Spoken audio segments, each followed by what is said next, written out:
Think we got it straight now. So I think we can all agree. No, god damn it. See, I haven't been streaming long, or haven't been streaming for a while, so it's got me all fucked up. Hold on, just a second. There we go. Think we might have it fixed now. All right. Maybe not. Come on. Fuck are you doing? By the time that I left, I had Oh 9 shit. staff members. Hold on, we're gonna get this straight. We're having Neubauer. It's been almost a month since I streamed, and damn, it's like I've almost forgot shit. Hold on. There we go. Let's get that up. And we're having Neubauer here. Okay, there we go. I think we're straight now. Jesus Christ. All right. So Todd Kersley, he's finally speaking out about his prison experience. You know, his prison experience though probably is different from most people's. I could be wrong, but I don't think his time was probably was really that hard if I had to guess. But that's just me. But let's see what he's got to say.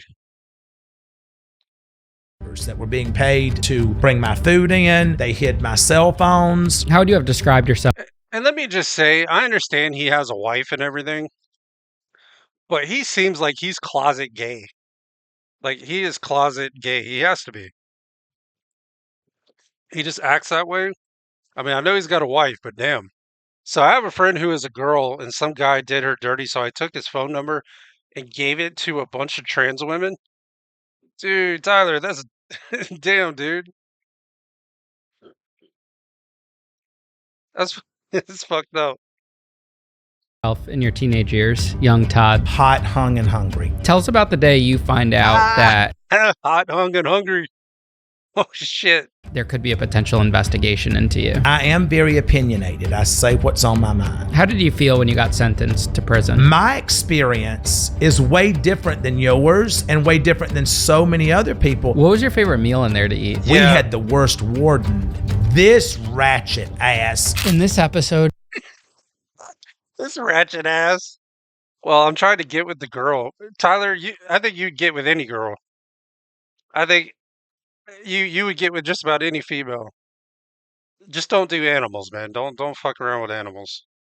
Todd Kersley walks through his life in order, from his upbringing and building a successful business to raising his kids in the public eye. He explains how his legal troubles began, what led to his arrest, going to trial, and being sent to prison. Todd shares what it took to survive behind bars, stories from inside, and how everything changed after being pardoned. Todd Kersley, welcome to Lock In. Thanks so much for taking the time to do this today. It's my pleasure, my friend. It's my pleasure. And I got to say, I love the gym videos. I know you get some hate on it, but I love them. I watch. But you know, it's kind of crazy though. You could tell that prison has changed him to a certain degree because, you know, before he went to prison, he kind of had like this attitude like he was better than everybody. But now he seems like he's a little more down to earth. Like I've never been a fan of the Chrisleys to begin with, but I don't hate on people unless they really give me a reason to hate on them. But I've never been like a huge fan of the Chrisleys. But he seems like he's more down to earth now since he went to prison. But I don't think his time was near as bad as most other people's.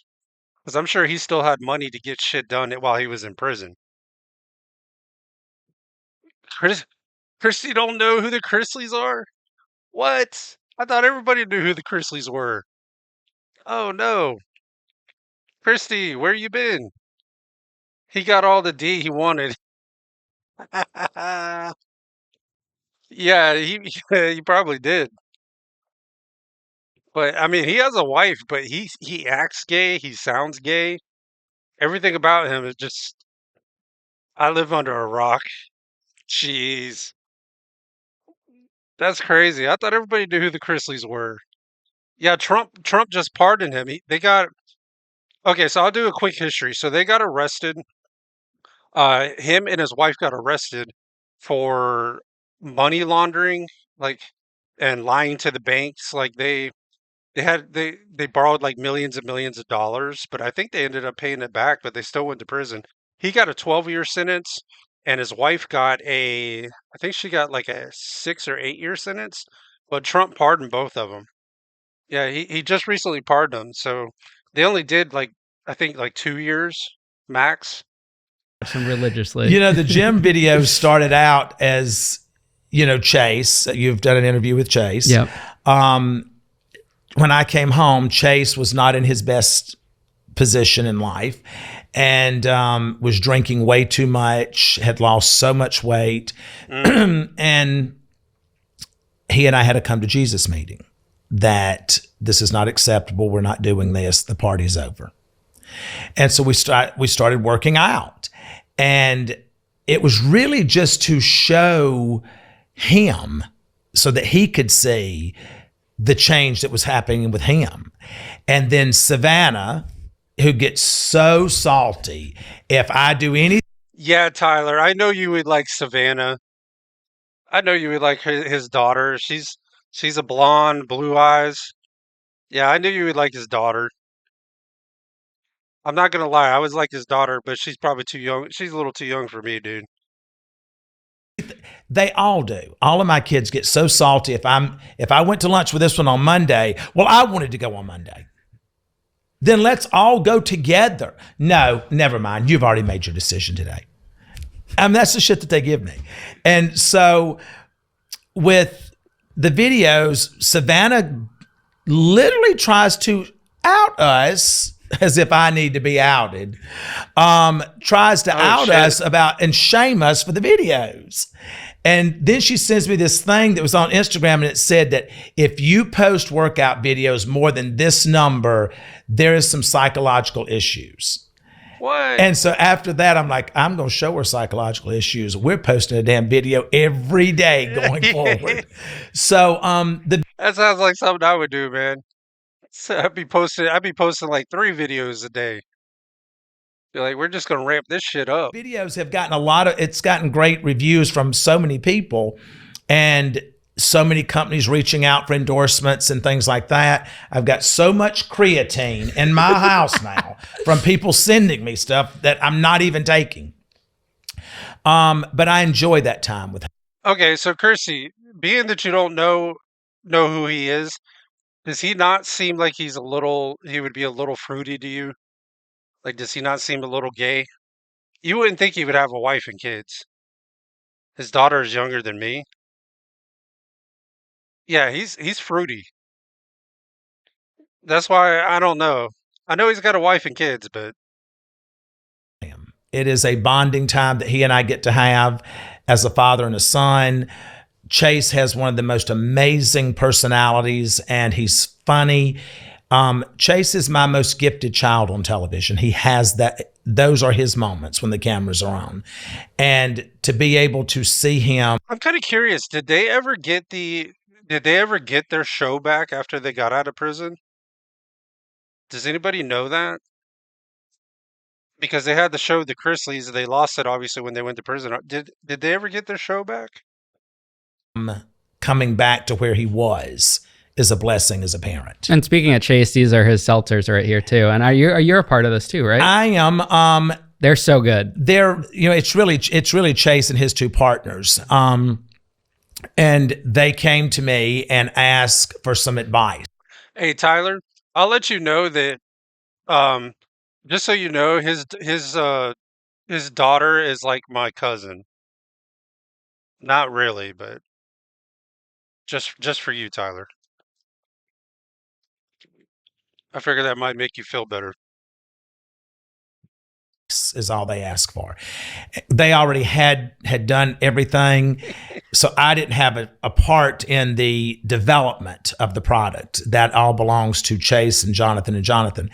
Yeah, her number is 6 hold on, it's 1 area code 904-69-420-69. Write that down, call that number. But I did give them some advice on where they were falling short in marketing and getting the product out there to where it's because consumed by more than just one location. And now it's doing very well. But this came about because Chase has a problem with alcohol. And now that he's not drinking and he's sober, this was what he wanted to Type it in chat. All right. Your brain is too slow? All right, hold on. Hold on, watch this. Hold on, let's see if I can do this without fucking up the stream. Let's see. Hold on, let's drop this down. Let's go to here. Let's say 1904. Oh shit. Um, let's see, 304 dash 420. Yeah, there we go. Hold on. Wait, hold on. Let's hold on. Wait, let's change this. Let's see. Area code 420. Um, let's see. 304 dash 6969. Yo. There's the number. 1-420-304-6969.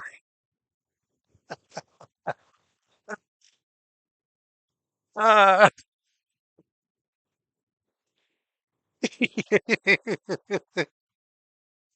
Yo, you gonna call the number? No. Yeah, let me know if you do call. Let me know what you get. do because he felt like that he drank socially. And when he went out, he had an anxiety if he didn't have something in his hand. And so that's where this originated from. And I'm going to tell you, everyone knows I hate water.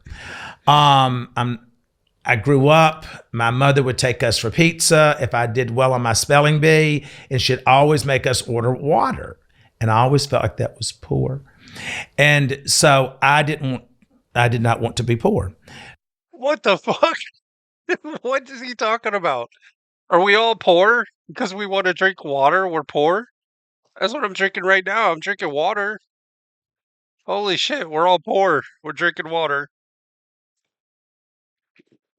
Wait, hold on. I'm not officially poor. I do have a ginger ale. I'm not officially poor yet. So although I have every water, Ian, that you could ever want in my home, in my beverage fridge, I'm not consuming it. So I'm actually working for the environment. I'm not consuming all the water. But this drink here, the Clem. Then what the hell is he drinking? Like, is he just drinking sodas? Gingerbread isn't soda? Clementine is my favorite. And it is the one that I drank, and it's good. And I love the fact that it has the contents of it. Oh, you meant to say ginger ale? Gingerbread. Man, this does this look like a gingerbread? Yeah, this is gingerbread from Canada. Gingerbread. I was talking to a friend of mine in Dallas yesterday, and the contents of it is so much better for you than picking up a can of soda, which I love soda. I love Coke. And am I going to turn in my Coke for the seltzer? No, I'm going to still. Oh my gosh. We aren't even going to get through this video. We're going to be pausing like every 10 seconds. Christy can't has a hard time reaching her keyboard. Oh my gosh. I don't think she's that small. What she's like, I think she's like 5'3", 5'4". I hope she ain't. She has. I'm on the phone still formatting VHS. Oh geez. Drink it. But this is an amazing drink. Yeah, it's great. I quit drinking myself too 3 months ago. I didn't have a problem, but just I didn't want it to affect because my job is my mind and Right. being able to conduct interviews. So I quit. Holy shit, 5'2"? Oh my god. I didn't realize he was that short. Shit, I thought my mother was short. She's 5'4", so you're shorter than my mother. I'm 6'1". I tower over my mother. God dang. I feel better than ever, and now I have a nice alternative to a Right. seltzer. And, A ton of my friends drank. A ton of my friends drank. And they love to go out to dinner with us or whatever because they say that I hold them accountable. Not that I'm saying anything to them, but they're ordering a drink and I'm ordering an iced tea. Julie's ordering sweet tea. And they say we shame them in a private way that we don't even know we're doing. So then they're like, okay, we're just going to have two because, we're going with the Chrisleys. But, You know what? I'm taking offense to all these videos that we're doing lately. I'm beginning to take offense to a lot of these videos. They're calling us poor for drinking water. Clavicular says there were, what was he saying? There were normies. Yeah, so we're normies. We're fucking poor because we're drinking water. Like, I'm starting to get a complex, man. These people are making me feel like I'm poor. I've never drank. I've never had a drop of alcohol. I've never smoked a cigarette, tried marijuana, all the shit that y'all's group does, I've never done. Um, and growing up, I never had a problem with an erection. I never had a problem with low testosterone. Y'all's group, y'all can barely keep Man, he don't seem like he's got testosterone. What's he talking about? He smoked. Yeah, for real. I don't think he's got much testosterone running in his body. it up when the damn wind blows. But for me, I never had any of that because I never did any of that. And I had my physical done, when I came back from my extended vacation. It was a busted ass vacation too. And all my blood work was perfect. My testosterone level was 739, which he says was an amazing number for someone that was 56 years old, because I was 56 when I had it done. Why does he look like with his plastic surgery? Why does he look? His plastic surgery makes him look older than that. I thought he was. I don't know. I thought he was in his 60s, like mid 60s. So it's, I just feel like that I don't want to put anything in my body that God did not intend for it to be there. And God did not intend for us to be drunk and slurring our words and not being able to show up on our job and give 100%. And your body will tell you, your body will respond to you based off of what you put in it. And so, Chase, I can agree with that. Kind of like some females. Look, if you want to, I don't drink and do drugs for the simple reason, kind of like what he said. I like to experience life sober, and especially when I'm out in public, I don't want my judgment to be lacking if something was to go down. So I can agree with that, but you got to be careful with the situation you put yourself in. Like you get these females, right? That they'll go out to a club, they'll be there like 2 o'clock in the morning. They're like drunk. They're so drunk they don't even they're close to blacking out. They end up with a dude. They end up sleeping with a guy that they didn't want to sleep with. They wake up the next morning. They're sober. They realize what they just did, and then they call the cops and they're claiming rape. I'm not really down with that bullshit. At some point you got to take responsibility for, personal responsibility for the situation you put yourself in. If you go out there and you get yourself drunk and then you end up sleeping with somebody and you regret the next day, because you don't remember, that's on you. You know what I mean? clearly, he was drinking way too much. And now my son is back, and I'm grateful to God for that. Where'd you grow up, Todd? I grew up in South Carolina, and in a little small rural town.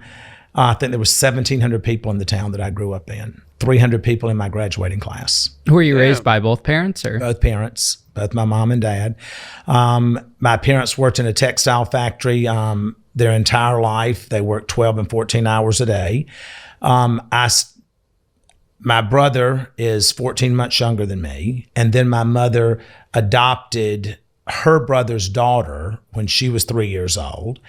And so I took care of my brother and my cousin from the time that we got her, while my parents, they went to work at 7 o'clock at night and they got off at 7 the next morning. So I got them up every morning, got them dressed. That's kind of like nurses' hours. That's like they work some crazy ass hours, dude. Like since I've been up in the hospital, a lot of the nurses were telling me they work 12-hour shifts. They'll do 3 days on and then like 4 days off, which I mean, I guess it's kind of nice. And then the ICU doctors, they do 12-hour shifts for 7 days, and then they get 7 days off. So they do a week on, week off, which wouldn't be too bad. I wouldn't mind those kind of hours. Made sure the beds were made in the house, made sure my mom and dad's coffee was in their cup, and the newspaper was at the end of the table, and I locked the door and I walked them up to the bus stop. We got on bus number 14, which I later drove when I was a senior in high school. And that was my life. What was the most important value your parents instilled in you as a kid? Working. My parents' work ethic was beyond any that I've ever been around or seen. And my mother always taught us, my mother was a very strong force in our lives. He's like working, work ethic. Like, motherfucker, you were driving a bus. That ain't work. And my mother taught us that you're to be kind, you're to be generous, you're to be respectful. And those were things that were non-negotiables in our home. Do you think that's a misconception about you, that you're not a hard worker? I think the public looks at certain celebrities and thinks that that's handed to them. I don't know. I would love for that to be the misconception that's out there. It's one of them, you know? I don't think I've ever heard anyone say that I'm not a hard worker. Because if you do your background check, you know I didn't come from money. I've made what we have. And Well, according to the government, apparently he stole what they have. That's why they was in prison. I don't know. Imagine having a school bus driver that is Todd Chrisley. Yeah, I don't know if I could imagine that. I don't think I'd be taking the bus. I'd be walking to school. I don't give a fuck if I had to walk 20 miles. I think the biggest misconception would be, Yo, what do we... I am very opinionated. I say what's on my mind. But it's too. never out of a way, I never want it to be received in a negative manner. It does sometimes come across that way. But when I say to you, Ian, stop with the fuckery, I'm not about that. Just ask me what Hey, stop with the fuckery, y'all.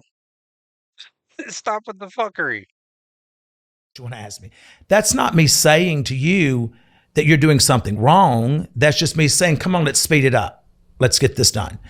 So I think that probably the biggest misconception about me is that I'm very aloof and that I'm not approachable.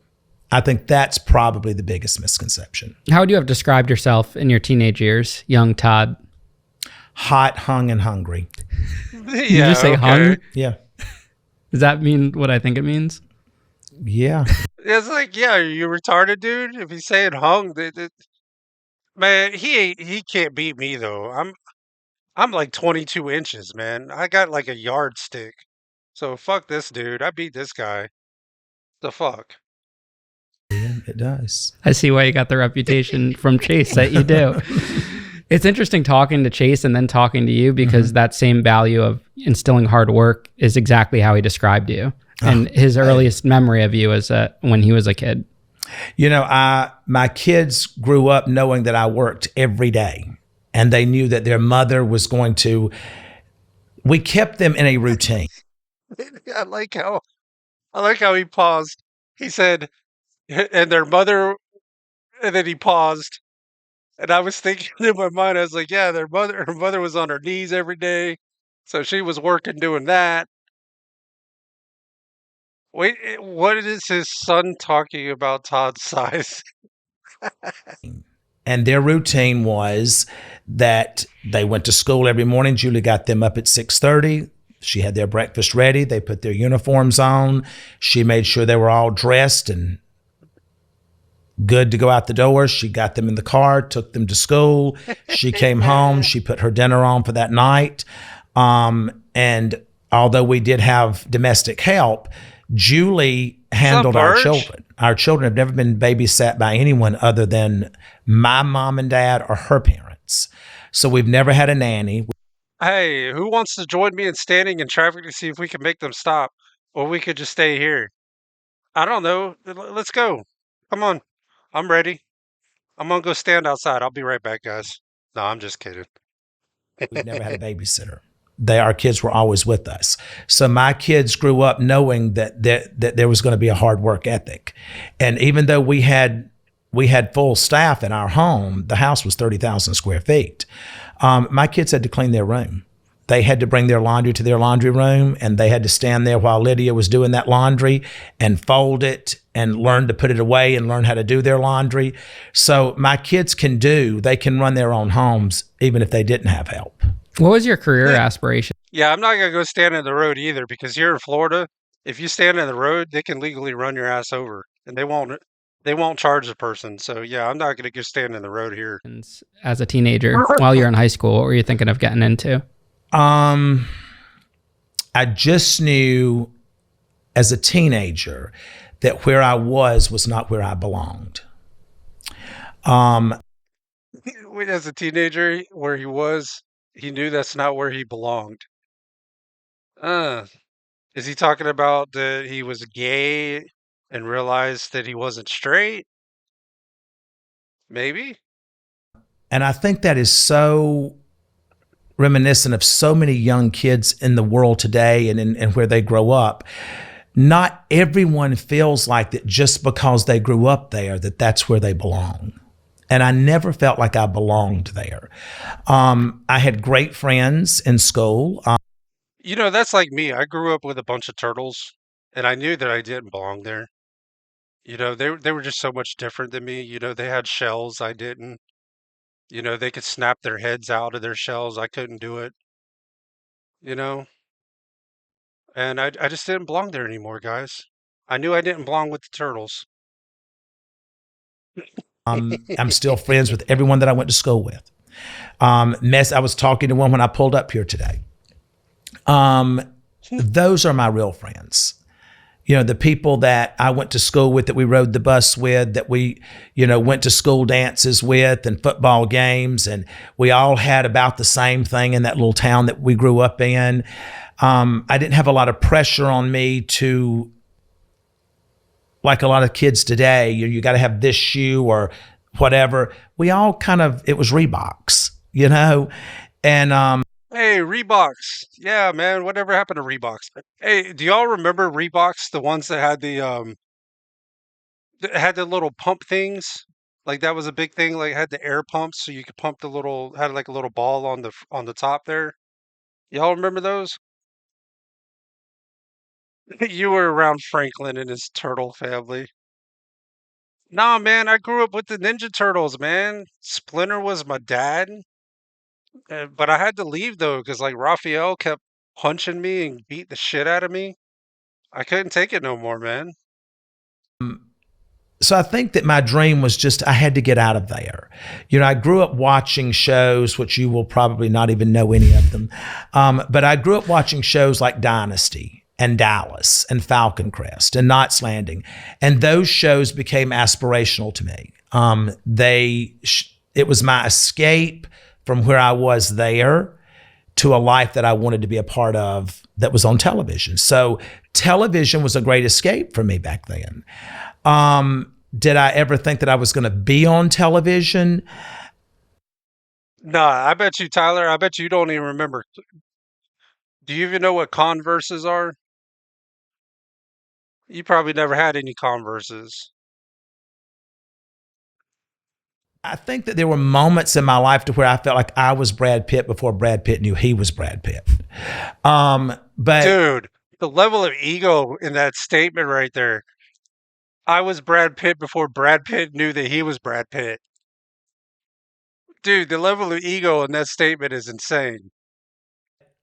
I just knew that I wanted to be out of there. And so I left at 18, Where'd you go? California. Oh, right to Yep, California. California.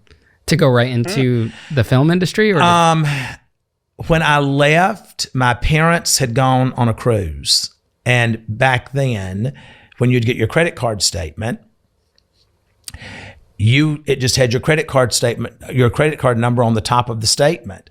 So I called Delta Airlines and used my mother's Discover credit card Oh number from shit. her billing statement and bought me a one-way ticket to Los Angeles because my cousin was married to Lyle Alzado that played for the Raiders. And I felt like if I can just get out of here, I don't care what I have to do, I'm going to make it in LA. And so I went there and she picked me up from the airport and her. But you know, LA, that used to be true back in the day, but LA is like a shithole now. Like used to be everybody wanted to go to LA, but now that's why they got so many homeless people there. They got like a population of like 20 million. Traffic is horrible there. People can't find jobs. Cost of living is way too high.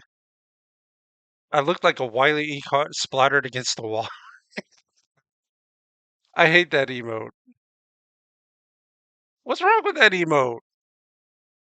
Hey, Tyler, you know what? My grandmother, she's in rehab right now.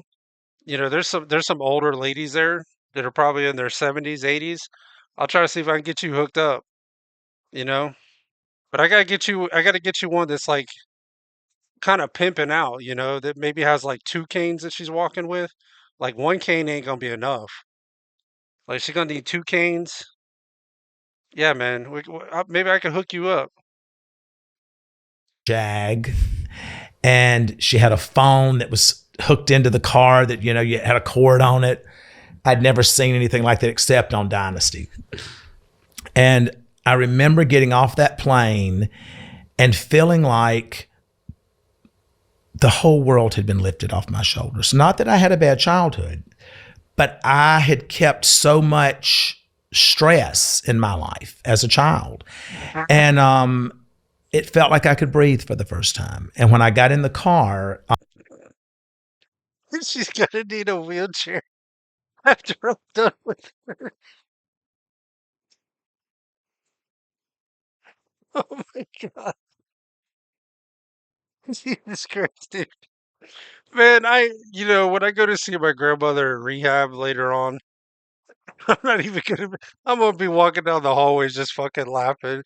I'm gonna see one of these old ladies walking, rolling around in a wheelchair, and I'm gonna be like, oh no, Tyler got to her. Tyler's been here. a song was playing on the radio. It was by Michael McDonald and Patti LaBelle called On My Own. And I felt like I just looked up at the sky and I thought, I hear you, God. And I ended up getting a job at the Cheesecake Factory which was the original Cheesecake Factory, in Marina Del Rey on Admiral Way. And I ended up meeting an older woman. Yes, I've been Oh, a go slut. figure. Awaken to a world of wonder in Final Fantasy XIV Online. Hey, I don't mind older women either, but not super older than me. Like I'm not trying to go for the 70, 80, 90. I don't know, unless maybe if I could get her retirement and her pension. I don't know. Maybe then I could be on Tyler's side. Be like, hey, there you go. I'll put an ad up looking for. There you go, Tyler. Put an ad up. Say, looking for an 80-year-old that's that's got a retirement and a pension. I ended up meeting an older woman that was 36 and I was 18. And she and I became really good friends, Just friends. however you want to classify it. Yeah, whatever. Friends. Uh-huh. And I ended up seeing her for quite some time until Yeah, so back in the day, they called them friends. Now they call them friends with benefits. Friends used to be friends. Now it's friends with benefits. one night I was watching the Academy Awards and I saw her walk the red carpet with her husband, who was a major producer. And I never knew she was married. And I felt so ashamed because it went back to my mother saying, do unto others as you would have done to you. And I felt so ashamed over what I was doing. And I didn't see her anymore. I ended up getting a job at Banana Republic in Santa Monica. And my first celebrity client was Willie Nelson. He was getting ready to leave to go on some safari or something. So I dressed him. And I had a good time when I was in LA. But I flew home for an extended Looking for a dual-wheeled cane walker, and they're 75 plus, looking to be wheelchair bound. You're looking to be wheelchair bound. We want to stay wheelchair bound. I can give a shit if you ever walk again. You can sit in my lap all the time. trip Yo, to see Tyler. my parents. And I had a hard Peter has no conscience. So I ended up getting this girl pregnant with my You know, that is the truth. And see, Tyler, you'll figure this out one day. Exactly what he just said. When you're younger, the little head overpowers the big head. Like you do stupid shit, but when you hit about 35, all of a sudden the big head starts overpowering the little head, and then you start making smarter decisions. But it's the people that can't make it to 35. Like I feel sorry for the ones that end up with like 7, 8 kids, but they've already had the kids, and then once they realize that they fucked up, it's kind of too late. I feel bad for those people. oldest child. And I went back to LA not knowing. And then she calls and says that she's pregnant 6 or 8 weeks later.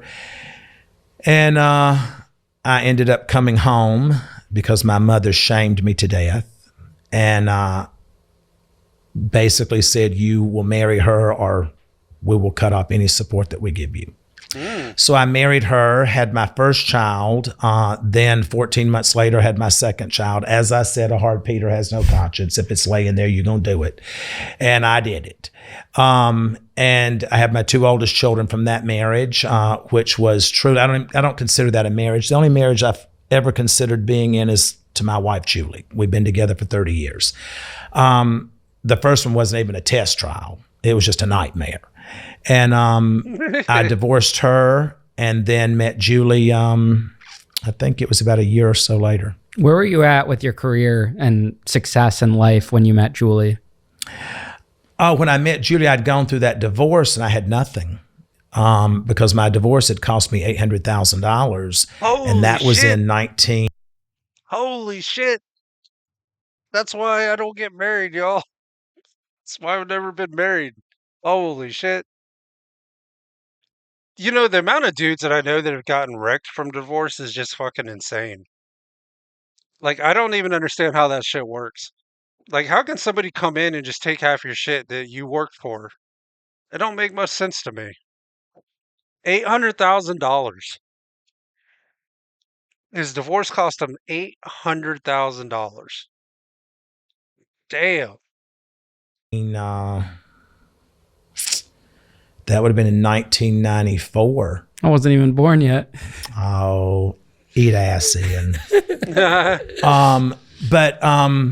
So that cost me $800,000 in legal fees, and but I got sole custody of my 2 children, and then I met Julie, so I was starting over. So everything that Julie and I have today, we have made together. So you had some success in that first marriage then? Yeah, in real estate. Okay. Real estate. Why real estate? Why'd you get into that? It was the thing that I could control. It was the thing that didn't talk back. I could dress a house however I wanted it to look. Hey, I'm telling you right now, real estate is not the way to go. I don't give a shit what Grant Cardone says or he says. Real estate is not the way to go. I got rental property that I'm trying to get rid of, trying to sell now. Being a landlord is overrated. It is literally like babysitting adult children. Like they call you for the stupidest shit. They'll call you at like 3 in the morning because they're fighting. Be like a husband and wife fighting, and it's like, well, just call the cops. You know, what do you want me to do? You know, it's crazy. And thank God, the way that the decisions that I made in real estate, people loved. So if I bought a home and I redid that home or I built a home, the selections that I made, people loved. And I started out, Ian, with one house, a renovation. And I did that one house and it went out in multiple offers my first time. And in this little town in Anderson, South Carolina, where I was doing this, word got around that you need to try to get your hand on a house that Todd Chrisley is doing because everything's going to be perfect. And God was good to me because that word traveled, and it was all around the upstate of South Carolina. And it went from Anderson to Greenville to South Carolina to Simpsonville to Gaffney. And I built a very lucrative business out of that. Where does your entrepreneurial sense come from? Out of necessity. When you don't come from money, you sit and you long to have it. You sit there and you figure out ways to, okay, how am I going to do this? What is the talent that I have? You know, I can relate to him on that. That's kind of how I got into jewelry repair. I've been doing it for like 25 years, but I can relate to what he just said. I knew early on, um, I don't know if it was really a good idea, but it seemed like a good idea at the time. Like being able to work for yourself is great. Being able to make your own hours is great. But I knew early on that I didn't want to work for somebody else. I just didn't. I knew that I wanted to do something, like I wanted to be in control of my time and how I make my money. Now the downside to that though is you don't have a pension, you don't have a retirement, you don't have health insurance. So there is a downside. So you got to pick your poison. You know, you can either be self-employed or you could be employed and be able to have health insurance, but even that's not a given because you could be fired at any time, you know?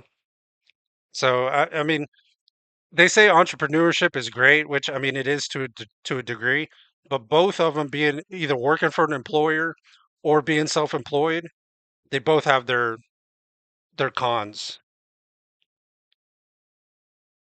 What? I made money at 21 by selling my elbow picks.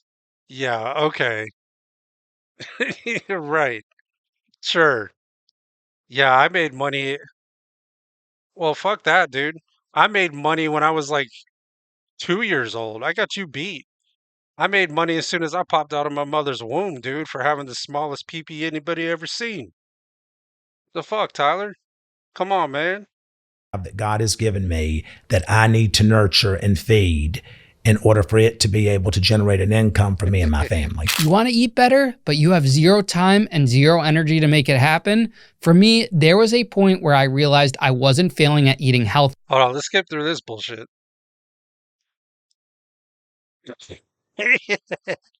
Chrissy's like, time to fucking check out of here. The fuck's going on? Purchase. Make healthier eating easy with Factor. So do you think that's always within someone and it just has, the fire has to get started in it? I do. And I think that so. All right, Tyler. Tyler, you got me beat.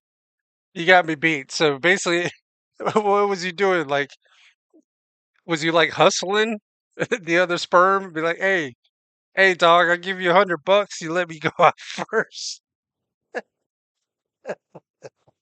Many kids your age and my children's age, my kids were never allowed to, they didn't have a lot of time to figure it out because they were on television from the time they were 15, Savannah 14, Grayson when he was 3, Chloe since she's from birth. But my kids never had a whole lot of time to figure it out. It was, this is what you're going to do. And I gave them that path. Now, Savannah has taken her own path, and which is, I'm so grateful and blessed, but she came from that strong work ethic that she got from me and her mother that I got from my parents.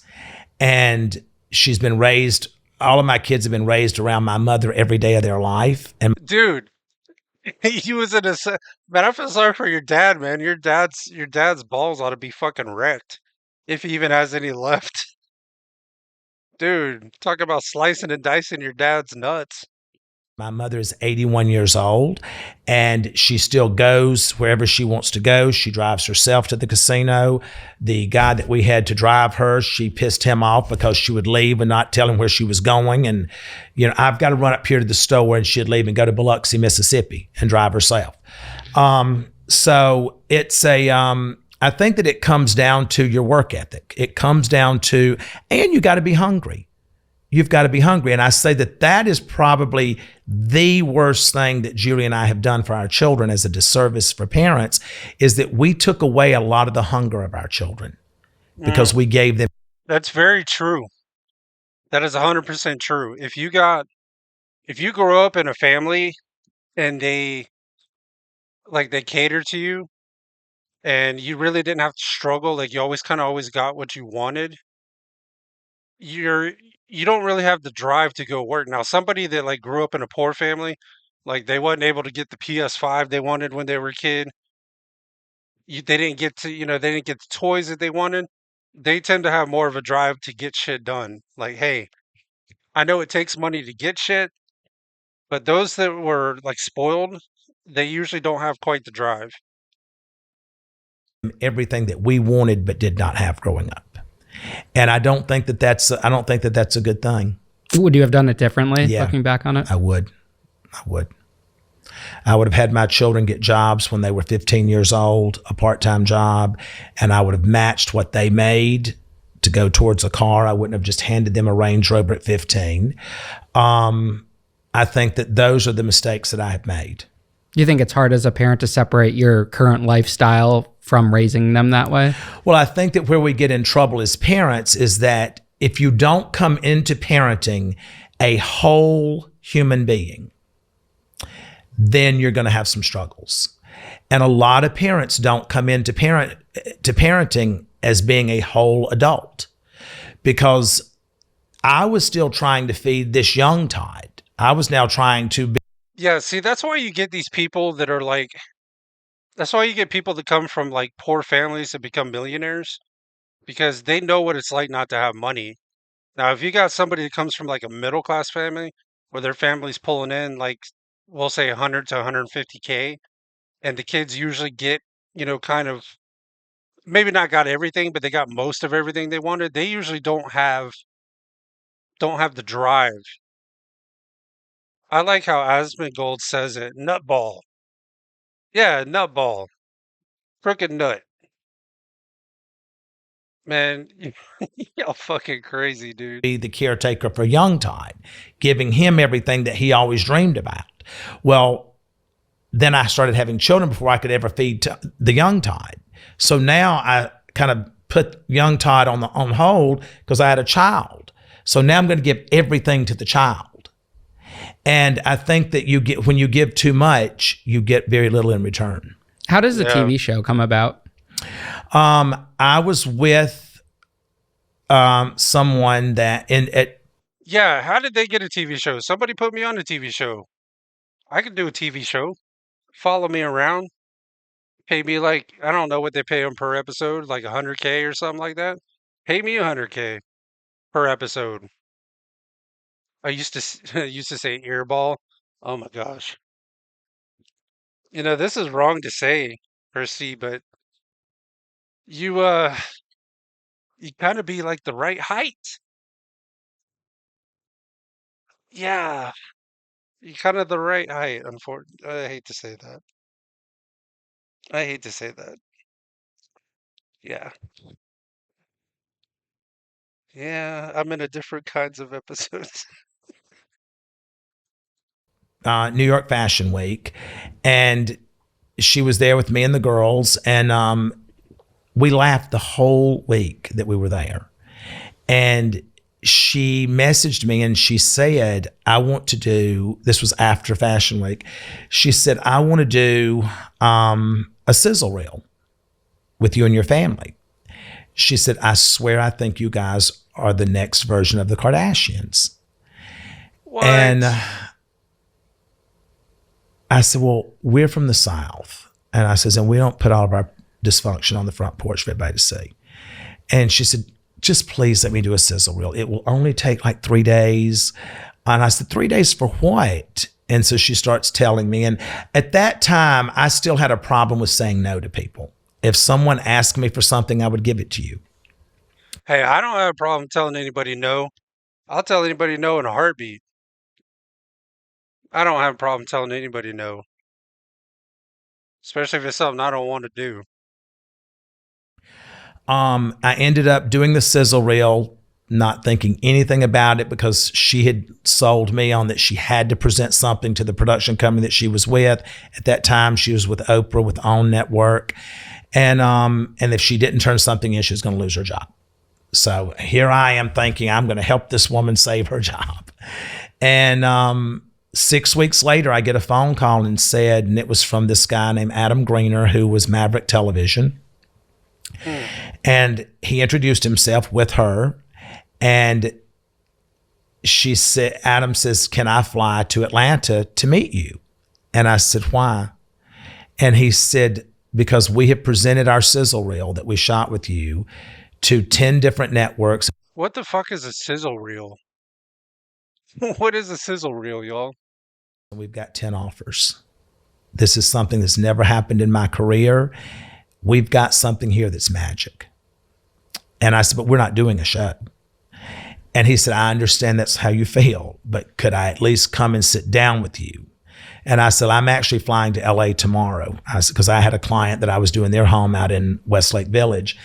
And I said, we're actually coming to LA tomorrow for 2 weeks. And he said, where are you staying? I said, Beverly Hills Hotel. He says, can I come? Leave it to Tyler to come up with some of the weirdest shit. The sizzle reel. Ah, it's a short form porno. Oh my gosh. I should have said I should have seen that one coming, Tyler. I shouldn't even have asked. Now that I think about it, sizzle reel. Yeah, I knew that. I knew that was coming. Oh my god. To lunch there at the Polo Lounge and sit down and talk to you? And I said, yes. And so it was me and Chase and Savannah, because we were all there. So I brought them to the lunch as well. And he sat down. They told us that they had these 10 offers. And of course, Chase and Savannah was so excited because, they're going to be on television. And Julie and I, as parents, we're thinking, do we really want to do this? We have a beautiful life already.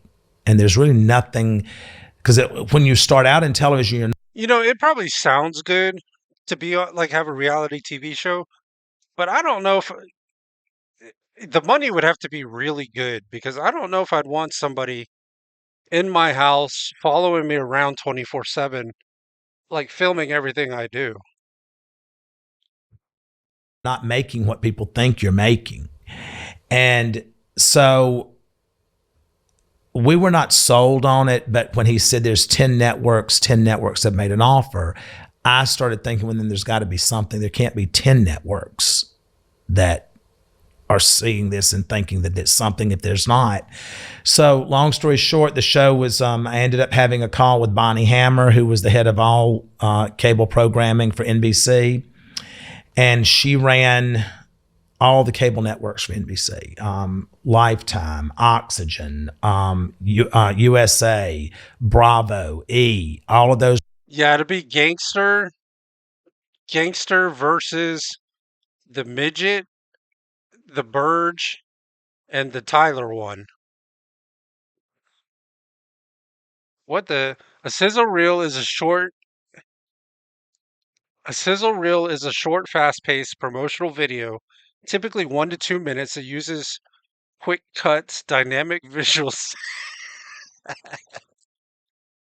Oh shit, that does kind of sound like a porno. You're like you're like borderline midget. Like you're like right there. Like 5'2".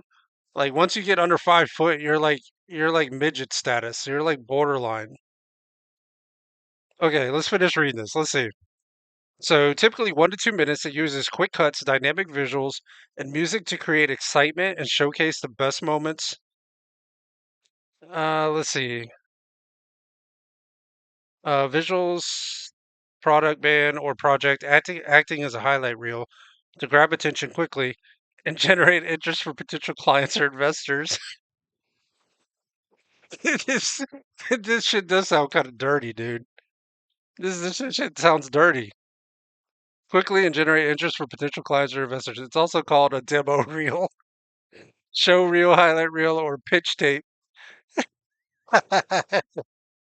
Functioning as a visual proof of concept to sell an idea or ability. Oh my god. This is crazy. I'm a pony, a Shetland pony. Oh no. I don't know. I just seen the other day on Discord, you shaved your head. You shaved your head. What happened to all your hair? Were what She ran. And we had a call, and she said, Mr. Chrisley, she said, you have managed to do something that has not been done before. And I says, and that is? She says, you have got 3 of my networks bidding against each other.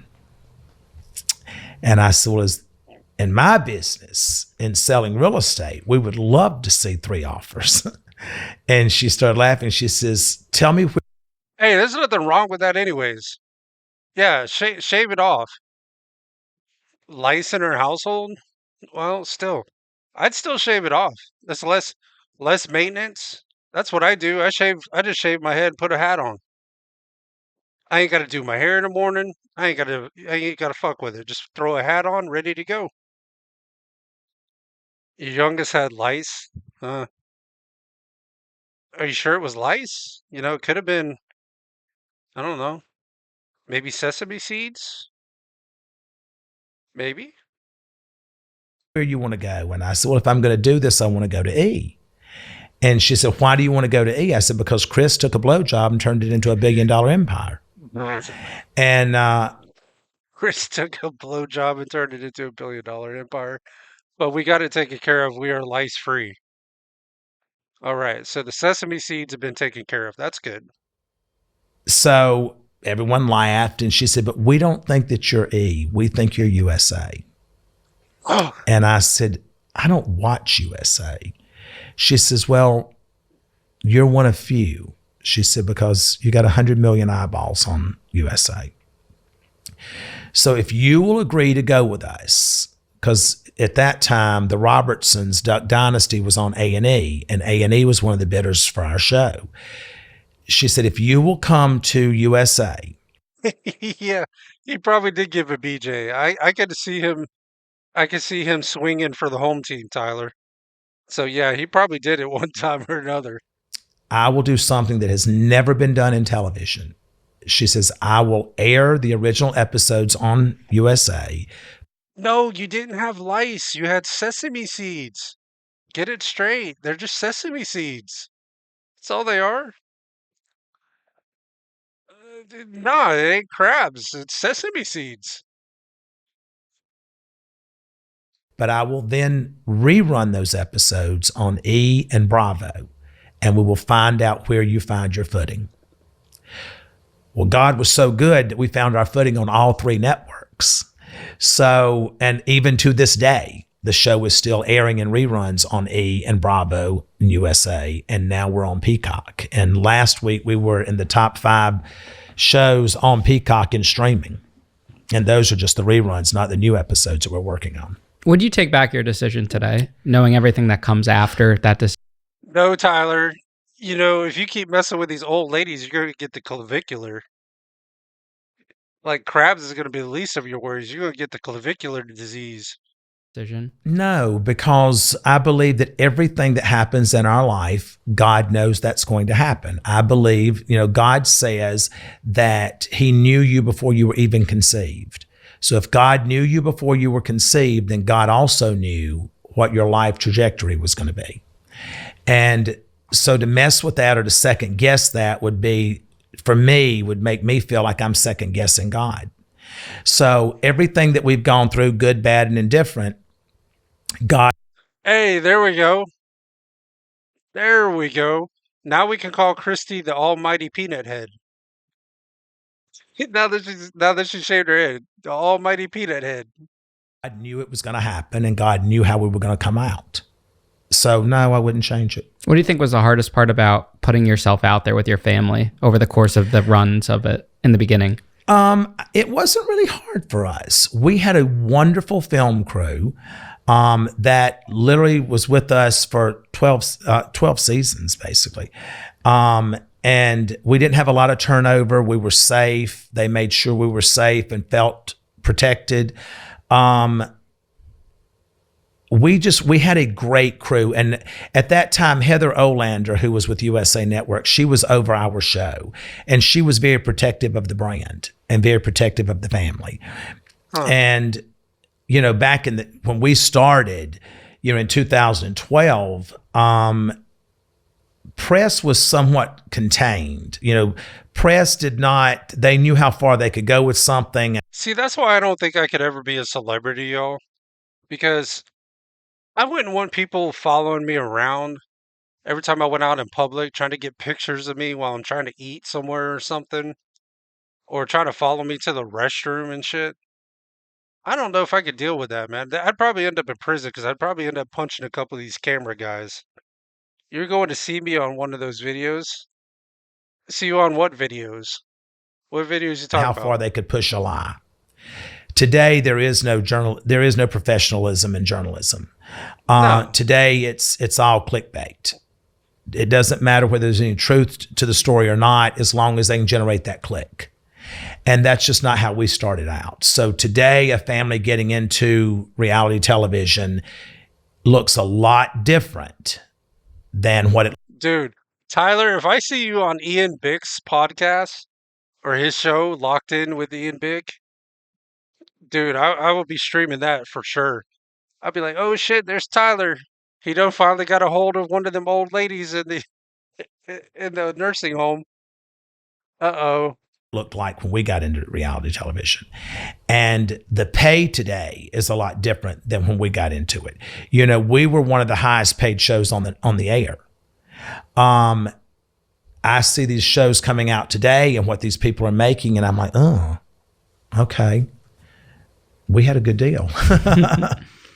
Tell us about the day you find out that there could be a potential investigation into you. We had actually started it. You know, Julie and I, Julie had never had any involvement in the business, but I owned multiple companies. And this one company in particular was Chrisley Asset Management. And that company managed non-performing assets for Deutsche Bank, Bank of America, Fannie Mae, Freddie Mac, Chase. So when one of those banks foreclosed on a piece of real estate, the next day it dumped into our system. Our asset managers took it over and managed that asset until liquidation. I had a CEO that was hired to run that business who had an excellent background educational wise. See, this is why you don't hire CEOs to do your work for you. Because something tells me the CEO probably screwed him over. Hired him at $1.5 million a year to run it. I was never there. I popped in 3-4 times a year, and he handled everything. And then I was in Los Angeles, and I got a phone call from his administrator telling me, who was a lovely woman, and she was crying and saying that she was leaving the company, and she had been there since the day that it opened. Started out as my administrator, but I was never there, so he utilized her. And she told me she was leaving the company. Yeah, he utilized her all right. I can only imagine how he was utilizing her. And I said, why? And I said, are you okay? And she said, yes. She said, but you need to know the things that Mark is doing. And I said, which he is. And she says, Todd, she says, I need for you to come home. And I said, well, Don, I'm not coming home, I says, until the Christmas party, because I would always come back there, you know, for the Christmas party and for Thanksgiving. And she said, you need to come back. She says, because he's robbing you blind. Mm. And so I got off the phone. That's why you can't trust people, man. If you got a business and you're making a lot of money, man, you gotta watch your people. Because people will steal from you, man, especially if you're talking millions of dollars. If they can get away with it, they'll do it. Fuck loyalty, man. They don't give a shit about loyalty. If they can steal a couple $1 million from you. I called my attorneys and then got on the plane and flew back the next morning. My attorneys and I met with her, and she came in the room with this cart that had all these boxes on it with these accordion folders. And she started opening them up and going through everything, showing how he had moved real estate out of our trust into his name, into another trust that he had, Ooh. how he was overpaying himself, you know, by millions of dollars. And Dang. that there were many times he was making more money than I was making, and I owned the company. Holy But I never shit. knew it. But see, that's oh Christ. Come on. Tyler. Yo, dude. How the hell did you do that, anyways? The company was paying me $500,000 a month. So I didn't question him because I trusted him. I trusted him so much that he was listed in our will, in our estate planning, that if Julie and I, because the attorneys want you, if there's a catastrophe where you're both killed in an accident or whatever, what is the succession plan? He was part of that succession plan, that he was to oversee our children's trust. He was to make sure that things were handled the way that we wanted them handled. And the whole See, that's why you can't trust nobody, yo. Like, I don't want to say nobody, but there's very few people you can really trust, especially when you're talking about big dollars, when you're talking about big money, because it's very tempting. If somebody's like, say there's like $200 million, and they're like, if they think they could just get out like 1 or 2 million, they'll try. I don't want to say whole time he everybody's was that stealing way. I don't want to say everybody's that way, but I don't know, man. It's very tempting. from us. So when we found this out, I went in that day with my attorneys and I lost my shit when I saw him walk through. And so I punched him dead in the face. And down the floor we Ooh, went and they grabbed me and threw. hey, he punched him in the face. Exactly what I would have done. Hey, good for him. Yeah, I would have decked him too. Threw me in a conference room to get me away from him because they said he was going to sue me for assault. And the battle started then. And so I had, I think, 9 attorneys at that time. And Dang. we uncovered about $6 million that he had taken. Dude, 9 attorneys. Shit, I can't even afford one attorney. Who the hell's got that kind of money to have 9 attorneys? And our attorneys went to Paul Howard, he's now the former DA in Fulton County, and said, we want criminal charges brought against him. And Paul Howard said, this is too complicated. There's too much money involved. We don't have the resources to go through all of this paperwork and stuff. This is a business divorce. It needs to be handled civilly. So we sued him. Mm, And we got nothing, got nowhere. of course And not. so we dismissed it because the show was coming up. So we dismissed it and got him out of our life and just took the $6 million loss and said, we've learned a valuable lesson. Oh, so that's probably how they went to prison. Is they cut ties with him, cut him out of the company. So then he must have went to the government and said that he was doing this, that, and the other, and that's how they ended up in prison. Oh shit, man, this dude's a snake. Here. And Not talking about I'm not talking about him, Todd Chrisley. I'm talking about the other dude, his business partner or whoever the CEO was. then the insurance carriers got involved because we filed claims with our insurance carriers. And then he was arrested for theft. And the insurance company settled with us on some of it. And they got a judgment against him. And then I bought the judgment from the insurance company so that I could go after him for that. Hmm. And the show comes out, and after the second season of the show, because the show was an instant hit, after the second season, my attorneys notified me that there was an investigation, that he had gone and told the U.S. Attorney's Office that he had done Ooh. all of these horrific things. Now, when I say all that, yes, that he had forged our name thousands of times to documents, but the biggest thing was that he had lied on a personal financial statement for the company. Yeah, so basically the CEO dude went to save his own ass. So he went to the US Attorney General to save his ass, throw them under the bus. That's kind of dirty, dude. But then here again, how do we even know that's true? We don't, for all we know, Todd could be lying. Who knows? Which I owned the company. And he had put down that it was $1 million more than what was in that bank account at that time to renew a construction loan on a property on a development that he was supposed to be overseeing, that he had stole money from that construction line of credit. And he knew that if he didn't renew it and the bank called me, that there was a chance he might be exposed from the money he had taken off of that line of credit. Hmm. So he renewed the loan with a personal financial statement that he had embellished by $1 million. Again, I knew nothing about it. My signature was not on it. The bank never dealt with me. They testified they'd never dealt with me on it. And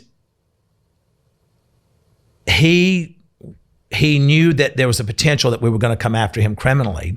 So he goes to the U.S. Attorney's Office and says, yes, I did all of these horrific things.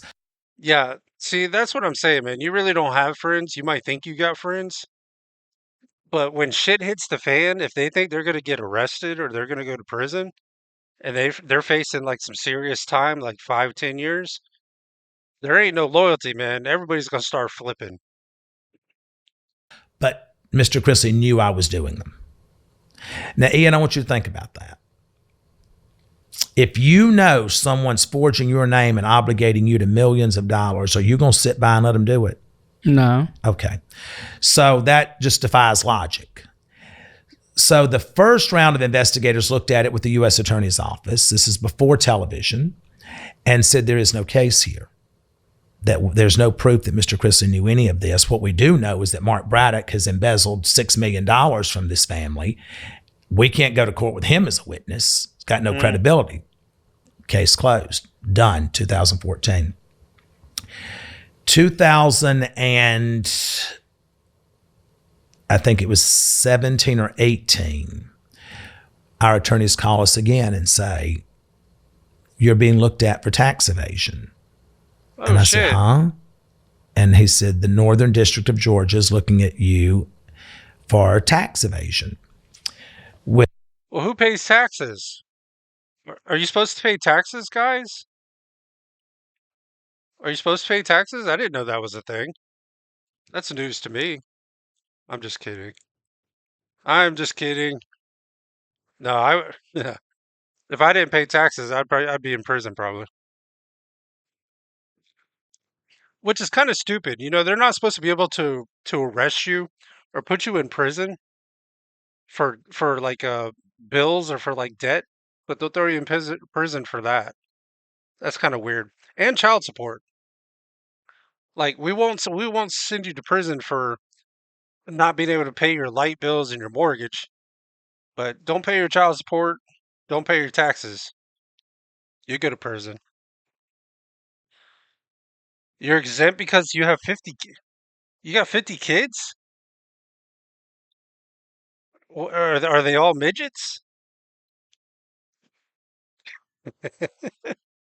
Are they all midgets?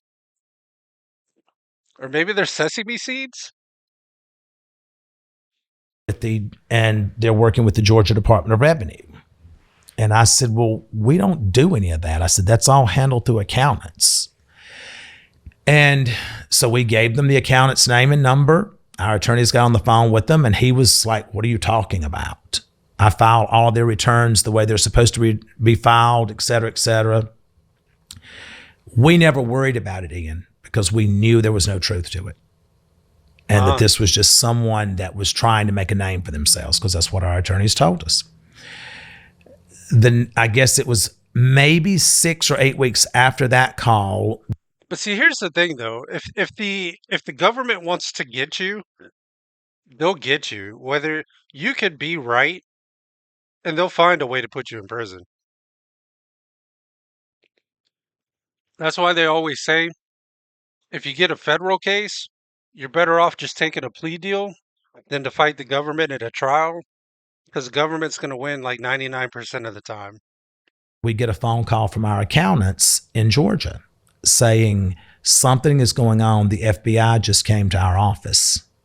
Uh-oh. And they're asking questions about who owns 7C FBI, the federal butt inspectors. Productions. How is the money split up? Because, you know, all of us worked under 7C's Productions, 7C's, 7 Chrisleys. And so, yes, there were tens of millions of dollars that was coming through that account. And they were asking the accountant, how much does Mr. Chrisley make? Well, it's hard for you to know how much I make because everything goes into the loan out company, and whatever the loan out company pays me is what I make on is what's filed. And so they notified us of that. At that point, we hired 4 of the what we thought at the time were some of the best attorneys in Georgia. And then we find out that you had a rogue prosecutor there, Tommy Crep, and working with Tommy Crab? What kind of name is that? Tommy Crab. That's not an attorney or prosecutor I'd want. Tommy Crab. this young, naive, just not an attractive girl. And, I'm distracted. Wait, she's a female? Named Tommy Crab? What what kind of name? What kind of female's named Tommy Crab? If you're ugly, I'm distracted by that. And she was so ugly. And he was nothing to look at either. And he had a lisp, and it really felt like, who am I getting in a fucking clown car here? That's what I felt like. And Female with crabs. it just turned into a nightmare from that point forward because they wanted the headlines. And, all this stuff that was going out into the press, we were not leaking it. It was coming from that northern district. It was coming from the Georgia Department of Revenue, which in the end we sued and we settled for a 7-figure settlement with the Georgia Department of Revenue. They had to acknowledge that they were wrong, that we did not owe millions of dollars in taxes. But in the meantime, the IRS gets involved. And this Tommy Crep and Annalise. Yeah, screw the IRS. I don't give a fuck. If the IRS is watching this stream right now, screw the IRS. I mean, half the tax dollars we pay anyways just goes right into their pockets. Not the IRS employees, but like the politicians and shit. Peters, who were the prosecutors, was working with a rogue IRS agent, Betty Carter, and who we've proven has lied under oath. It went to the appellate court. She did not tell the truth under oath. And as a matter of fact, she did notify the prosecutors before the verdict came in an email stating that she had made a mistake and that the $500-something thousand payment for 2009 had been sitting under my Social Security number, not Julie's Social Security number, and therefore it was never applied because it was a joint return. Now make that make sense. This is a woman who worked at, and per her own, the way she identified. Well, why is he paying taxes anyways? Like most people, well, I don't want to say most people, but most people that are making that kind of money, that are entrepreneurs or have their own business, usually can find a way to write off like 85, 90% of what they owe. Why is he paying so much in taxes? Her position in court was she worked in the IRS in the division that handled high net worth, high profile individuals. Now, let's hope you didn't get to that level because you were stupid. You accessed our transcripts 12,000 times. 12,000 times, Ian. This woman accessed all of our transcripts. And you didn't see that payment in 2009. That's bullshit. But that's the country that we live in, and that's the Department of Justice that was being handled under President Biden. Ladies and gentlemen, the big game is almost here, and there's no better way. But, I don't even think it matters what president it is. He said under President Biden. I understand the president, like Trump being in there, whatever, might make it a little better. But it's not really the president, man. It's all the people that have been there for years and years and years, that have been there 30, 40 years. We need to get rid of those people. Those are the people we need to get rid of. If you say you failed to pay, you still filed. Taxes were filed. They didn't get us for that. They got us for failure to pay. But now she found the payment. And what people don't understand is that we were not sentenced on tax evasion. Because when it came out and our attorneys brought it out at sentencing, the judge couldn't sentence on that because there was no money owed. So the Oh shit. judge, again, someone incompetent, an Obama appointed judge, who this woman was so ratchet that she came into a courtroom and allowed her jurors to come in their pajamas and bedroom slippers. That's how What? little control she had over her courtroom. What? Yo, the jurors coming in flip flops or bedroom shoes and s- pajama pants. Holy shit! Damn, dude. This is a judge who still they have someone there within the federal court system in Fulton County that if a financial case comes in front of her, that attorney that's working for the courts there does all the work because she doesn't understand it. And this woman would come in with no shoes on and go to the bench. Those are things that I Yeah, Burge.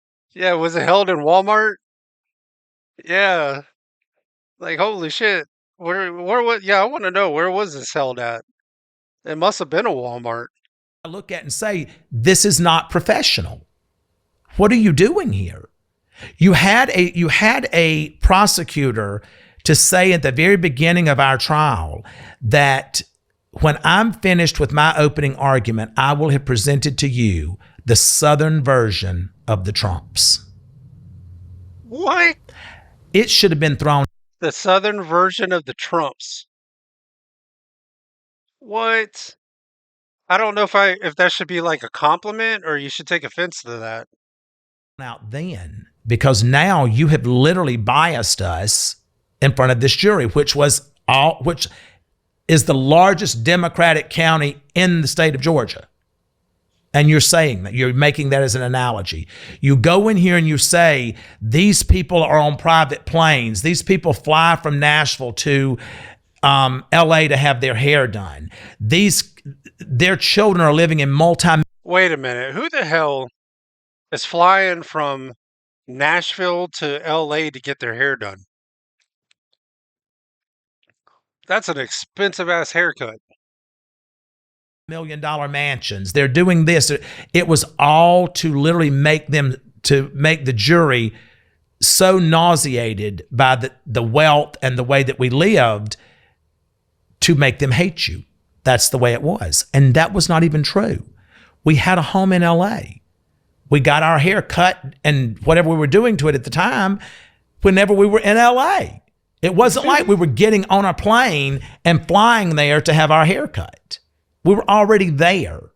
But see, this is exactly why I don't like judges or lawyers because they're all liars. They have to be liars to be a judge or an attorney because I mean, imagine you have to sit there and defend somebody that you know has maybe committed a murder, but you're going to sit there and lie for him so he can get out of it. That's why I couldn't be an attorney. Yeah, like nobody would ever want to hire me because I'd be like, yeah, he did it, Your Honor. He's fucking guilty. But that's not the narrative that they wanted you to have. And those two prosecutors have now been relieved of their duties. They're no longer with the U.S. Attorney's Office anymore. Did they offer you a plea deal? He did. And my wife said, I know who my husband is.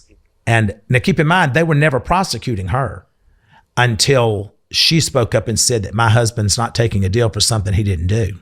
Then they came Ooh. after her. Yeah, a lot of people Yeah. don't realize that that's what they do. Like they threatened me or saying that they were going to arrest my dad if I took it to trial. And I went to trial. They never arrested him. But They went after that. Yeah, if you're dealing with the government, they don't want it to go to trial. They want you to take a plea deal. And sometimes you're better off taking the plea deal because sometimes you go to trial, you might get slammed. You might just get wrecked. then made the threat, Tommy Krepp did, to Bruce Morris, one of our attorneys, and to Steve Friedberg. We may indict his mother if he doesn't take the deal. What? Or we could go after Chase and Savannah. Isn't that fucking crazy? That's why I say, man, if they want to get you, they'll get you. Well, look what they've done with Trump, man. They've tried to impeach him. They tried to kill him.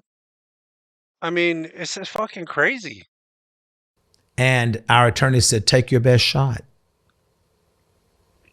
And he never did because there was nothing that was wrong. But people need to understand that in this country, it is no longer you are innocent until proven guilty. Exactly. You're guilty until proven innocent.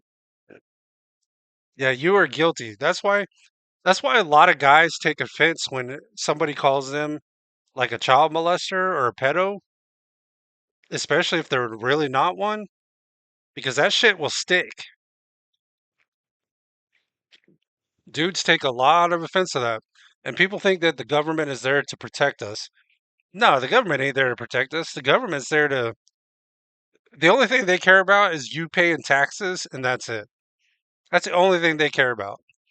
They don't give a shit about you, your family, your health, your kids. They don't care. You are guilty until you can prove that you're innocent. 100%. And when you start dealing with these attorneys in these U.S. In these districts around the country, U.S. attorneys' offices, they have no guardrails. These attorneys can lie in a courtroom, and there's And think about this. Think about AI. Think about with this AI bullshit, like these videos where they're making people actually say shit that they're not really saying. Think about how bad that's going to be hard to try to defend against. You get an AI video of you saying something that you didn't even say. How are you supposed to defend against that? nothing. They've got prosecutorial immunity. There's nothing you can do to them. And that's what I'm lobbying against right now. And what Savannah's lobbying against is that these attorneys need to have the same level of accountability in a courtroom as if you go in there and lie under oath, they get you for perjury. If an attorney for one of these See, yeah, it's not an equal playing field. You go in and lie under oath, they'll slam you. But the judges, the lawyers, the prosecutors, they have immunity. Same with the cops. A lot of them have immunity. So they can get away with shit that most normal people couldn't get away with, which I think is bullshit. U.S. attorneys' offices in this country, if they come in and they're caught in a lie, and ours was caught in lies, you can go back, Ian, and do the research on what was filed in the appellate briefs. Do you understand that when we cornered them in their lies, that their response, which was literally months and months and months and months and months before they ever replied to it, they never addressed the lies that they were guilty of. They felt by not addressing it, they were not going to be caught on paper lying again. So they just would not address it. And these judges, keep in mind, these federal judges and state judges were attorneys before they became judges. So they've practiced with these attorneys that's coming in front of them now. They play golf with them. They go to the same restaurants. They all hang out. It's all one big club. Yeah, all the lawyers, prosecutors, they know each other. They know the judges. They get kickbacks. They rub each other's back. They play with each other's balls. If they're female, they grab each other's boobs. Yeah, fuck them. Out together. Christmas parties. Christmas parties. So it's a clusterfuck with all of them. It's just literally a clown car being driven by clowns. And it was a heartbreaking, disheartening experience that my family had to go through. But the truth is starting to come out. You know, the case has now been referred back to the FBI because of there was lying under oath that took place in our trial. Now, we've already been given a pardon. Thank you, President Trump, for our pardon. We've been pardoned, and we're good. But the truth still needs to be told, and the people that lied under oath, they need to be held accountable. What were you convicted on? For real, man, they should go to prison. At least like minimum 30 years. Especially when you start fucking with people's lives like that. You know, and they say that they're supposed to be there for the people. Nah, man, they're there to the lawyers are just there to win cases. They don't want to lose them. They don't give a shit if they lie. They just want to win the case. And sentenced on? Bank fraud and tax evasion. And again, I've already explained to you there was no tax evasion and there was no bank. First of all, the appellate court kicked Julie's back and said there was no evidence in the trial transcripts to support a guilty verdict on Julie. Damn. And she had to go through transit and come back to court because this ratchet judge would not allow her to show up via Zoom because she was so envious of the life that Julie and I had built and one that she was never going to have. Ooh. She took that revenge out on her by making her go through transit and come. You know, that's something I've noticed, and unfortunately, it's I don't know. Unfortunately, it's very prevalent in our society.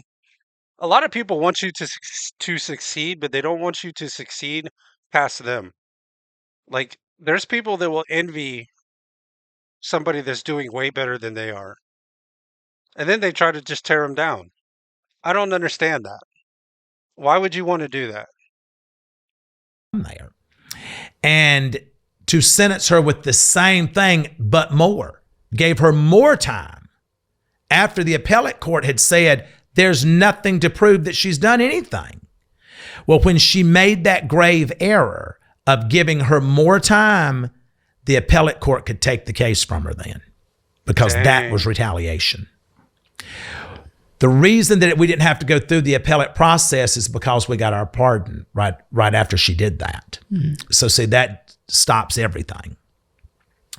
But now we are suing the attorneys that were involved for the appellate court came back and said that it was ineffective counsel, that our attorneys missed very important filing deadlines that would have allowed evidence to come in to show that this was not true, but that the judge, because they had missed the filing deadline, she didn't have to let it in. We're suing the accountants because we were convicted over what they did. And the accountant has acknowledged that he was negligent in his handling of our affairs. So we're suing him and we're suing the attorneys. How did you feel when you got sentenced to prison? See, that's why you're probably just better off doing your own taxes.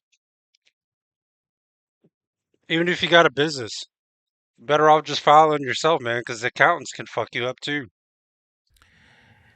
I think you're just numb. But my faith and Julie's faith was always so strong that we knew that God had a greater plan and that God was going to do something. We didn't know what, but we knew God was going to do something and that he was in control. How much time did you ultimately get sentenced to? I got sentenced to 12 years. Julie got sentenced to, I think, 84 months she got. And how much time did you have to prepare before going to prison? Think about that. 12 years for bank fraud and tax evasion. Yet the government is always like stealing people's money all the time. Ain't none of those people up there doing any time. It's bullshit. We were given 3 months. What did you do to prepare for prison? You get your financial affairs in order. In our case, we signed everything over to Savannah. She was, along with the attorneys, she controlled everything. We had 2 minor children at the time, Grayson and Chloe. We had to place custody of them in Savannah's care. You have to get your affairs in order, and you have to mentally get yourself in a place to where you know what you're facing, and you've got to prepare. But his time though, or his and her time, probably wasn't as bad as most people's though. Their time was pretty easy, I'm sure. I mean, being in prison period sucks, but it wasn't like they were on a level 3, level 4 yard. They were probably like in a 1 or maybe even like a kindergarten camp. Mentally on how you're going to do that. Pardon aside, did you calculate how much time you would have actually had to have done? When Ian, you were there. you know yourself that is everyone's favorite pastime, is calculating how many days they're going to actually be there. And yes, I knew what my numbers were, and I was fortunate because I had a real accountant that was telling me what my numbers were, and my attorneys were telling me what my numbers were. And I had a daughter that was such a fighter, such a warrior, that she knew what her mom and dad's numbers were. Yeah. And she was fighting for that. She wasn't just fighting for the pardons the entire time. She was also fighting to make sure that we were treated fairly, to make sure that we were not being, kind of made an example out of by these staff members within the Bureau of Prisons. Basically, like what they were trying to do with Trump. They were trying to make an example out of him. So, same thing. Prisons. And as you and I have talked about, you don't have the creme de la creme working at the Bureau of Prisons. You've got a bunch of ass lickers. And so these people, their lack of education is astonishing to me, that you are being placed in a position as a case manager, which requires you to calculate numbers for these men and women on how long they're going to be incarcerated. And you don't have the intellectual ability to do that. So you just hit and miss, resulting in so many people staying longer than what they were sentenced to. Damn. What was your last evening with Julie like before you guys self-surrendered? It was in prayer. Julie and I have a kneeling bench in our bedroom that we do our prayer on every morning when we get out of bed, and we kneel every night before we go to bed. And it was in prayer. I remember holding her and telling her, she said she was scared. And she said, "Are you not scared?" And I said, "No," because God, and I had told her this, God had given me a peace about 3 weeks before. And I had... And that's the thing, man. I think God puts you through trials sometimes. And I think sometimes if you get to where you feel like you think you're better than certain people, God has a reality check for you. Something major will happen. God will always keep you grounded.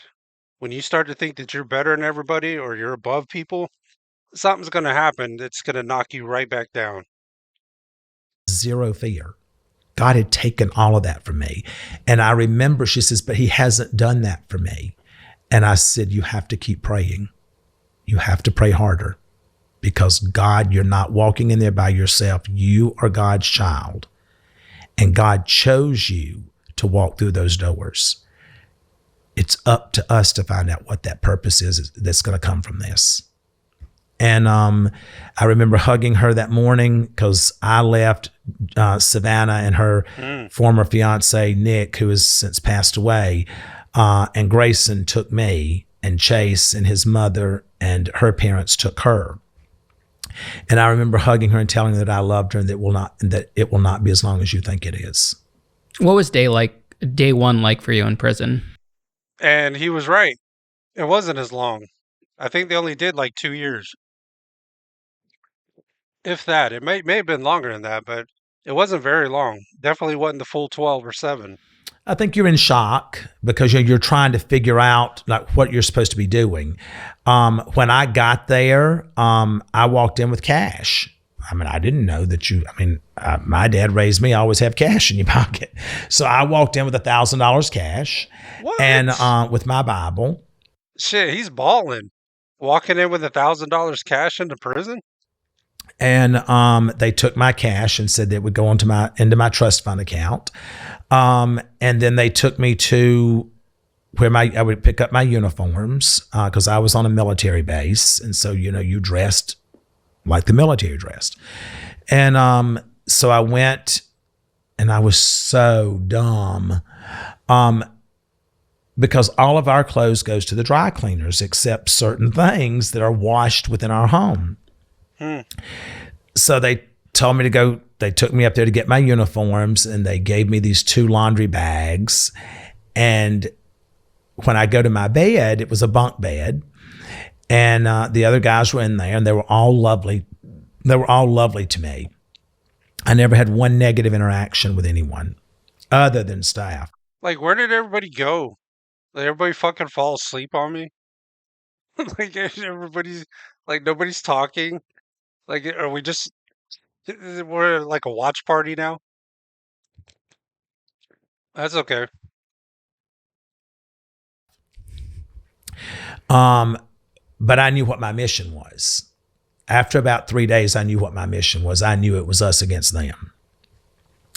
And I remember about the fourth day, it was laundry day. So I remember saying to one of the guys, I said, "Where do we take our dry cleaning?" And they turned and looked at me and they said, "What?" And I said, what day is dry cleaning? And they said, "What do you mean dry cleaning?" I said, "Like for your uniforms." And they're like, "No, that's laundry." And I said, "Well, but who's going to starch and make sure that they're pressed and all of that?" And they started laughing and they said, "Todd, you're in prison. You have laundry." Yeah, you ain't getting your shit starched here. You're lucky it's getting washed. You have laundry on Monday. You have sheets on Wednesday. And that's every week. I said, "So you only change your bed one time a week?" And Yeah. they laughed and they said, "Yes." I said, "That just doesn't sound right to me." And so I then started asking around to other guys that I'd started working out with, and they go, "Todd, there's people that will do your laundry. I mean, in the laundry. I mean, they'll do yours separately. You just have to pay them." And I said, Yeah, okay. and he could pay him too. I mean, he's got the money. You know, that's the one thing. If you do go to prison and you got money, you're gonna have an easier time than somebody that ain't got no money. I don't care what yard you're on. I don't care if you go to a 3, a 4, a 2, a 1. If you got money going in, you're gonna have an easier Hey, time. no problem. Introduce me. And so I had someone that did my laundry. I had another guy that ironed my uniforms, every day. Because I had 5 uniforms. You're only supposed to have 3, but I had 5. Your sheets, you only have one set of sheets. You take those off and you send them to the laundry. I did not have one set of sheets. My sheets were changed Monday, Wednesday, Friday, which I just think is proper hygiene. And Well, you know what? He wouldn't. He wouldn't want to come where I'm at. I don't know. I might change my bed sheets like every couple weeks, maybe. Wash them. I don't know. I mean, I don't know. Like, I'm not dirty, but shit, changing your bed sheets like 3 times a week? That seems a little excessive, ain't it? I did things the way that I tried to run my room the way that my house ran. And I eventually got it to that point, to where everyone had extra sheets and blankets to where they could rotate out. And I never went to Chow Hall one time. My card was never used one time at Chow Hall. You've never eaten a prison meal? What? Never had one prison meal. Even on day one? No. So did you know that there was going to be commissary or items you could go to? Or When I got there were things that had already been sent there for me that was waiting on me. Was the craziest thing, from the heads of drug cartels whose family loved our show. They were calling them and saying, "You better take care of Mr. Chrisley." And I'm in a camp, so I don't even know any of this stuff. And so all my stuff was already there. So I was blessed. Yeah, see, he was in a camp, so his time wouldn't have been hard anyways. I mean, having to be at a camp for 12 years would still suck, but it'd be a lot better than having to do 12 years on a higher up yard, for sure. So when I talk about the prison system, my experience is way different than yours and way different than so many other people, because I did get preferential, well, not really preferential treatment, but because of having access to money, it does give Makes it you easier. preferential treatment. And you know that, you were there. By the time that I left, I had By the time that I left, I had 9 staff members that were being paid to bring my food in. They hid my cell Damn. phones. They wore pens that looked like a regular ballpoint pen and was recording other staff members on the corruption that was going on the racism that was going on. Dang. Because at that facility, and it's not just isolated because you were at another facility, anyone with brown skin is treated differently. Now, you know that. Yeah. And I couldn't do that. It just was never in my DNA. I wasn't raised that way. I have a daughter that is a child of color, Chloe. Yeah, man. I'm not racist. Like I don't care if you're white, brown, black, whatever. As long as you're not a dickhead, but if you're being a dickhead, dude, yeah, then you got what you got coming. But color shouldn't matter. And I know that the world will perceive her as a black female. And I cannot stand by and watch someone being mistreated or someone being belittled or spoken down to, or I just couldn't do it. And we had the education department head over the education department who I got on recording saying, if they don't speak English, we don't fuck with them. Put them in refusal status. Well, you and I both know once you go in refusal status, you're not collecting FSA. The reason they don't want you collecting FSA is because that's job security for them. The more inmates they are, the more staff member they have to hire. So the longer they can keep you, the longer they have a job. Damn, And that's fucked up. once I got so in with a lot of these staff members, they started providing information to Savannah, and she talked about it on her podcast. And they were sending her documents. They were sending her medical records that you're not supposed to have. They were sending her evidence of staff members stealing from the federal. But see, that's what happens, man. You fuck with somebody's family to think that they're not gonna fuck back is just crazy. I mean, I would be doing the same thing, man. You screw with me and my family, yeah, I'm gonna come after you, 100%. You started the fight, I'm gonna finish it. Federal government. And clearly everything that we said was truth or had some merit of truth to it because that prison was closed down. When I left, it was only months. And it's very important to know that when I left, I was invited back to speak at the final graduating class for RDAP, which is a program that, if it was ran the correct way, would be a great program. But again, you're dealing with a bunch of window lickers here. A bunch of window Think lickers. about this. If you spend your early part of your life going to school to become a doctor of psychology, is the prison system is that going to be your first stop to go get a job? No. So it tells No, you that hell they no. were low-hanging fruit in their class. They were not up here with all the scholars. They were down here cheating to get the passing grade. And we had that with Mandy Ramsey, Dennis Prophet, who Dennis Prophet was a monster to these men, and I had his ass walked out. He was disciplined. It is now on his record that he was disciplined for what he did to some of these men at Pensacola.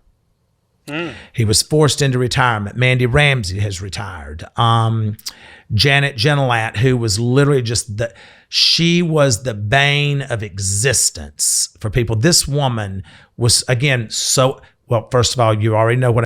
Why is it always women?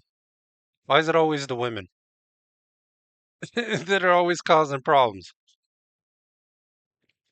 What the fuck's going on there? Like, I'm not saying all the dudes don't cause problems, but why the females hating? I'm getting ready to say here. There are no good-looking people in the Bureau of Prisons. That is just, it's There's no good-looking people in prison, whether they're staff or inmates. just some of the most unattractive people, and unkept and fat and sloppy and not taking care of themselves. I mean, you are working in a prison where you're supposed to feel unsafe, right? Wouldn't you want to be at your maximum potential to outrun one of these fuckers when they grab you? Nah, the only thing they're running to is chow. Yo, he's like, hey man, you want to be in shape if one of these prison guards try to get you. So it was Or prisoners. that the Pensacola FPC Pensacola has shut down now. But Janet Gentilat was a case manager there. She was the most vile, despicable form of humanity that I have ever dealt with in my life. Ignorant was just an understatement. Ignorant, someone that you called ignorant would be pissed off that you even classified her as ignorant. And she looked like a yard gnome. Yard gnome? She looked like a yard gnome. Oh, she was in the midget category. There was just no one. I mean, and they're dealing with these men in these white collar camps that have spent more money on a dinner or a flight than what they make in 3 months. So they resent that. They resent what these people come from and what they're going back to, because all they have in their life is this piece of shit job and that piece of shit that they call home that they have to leave and go back to every day.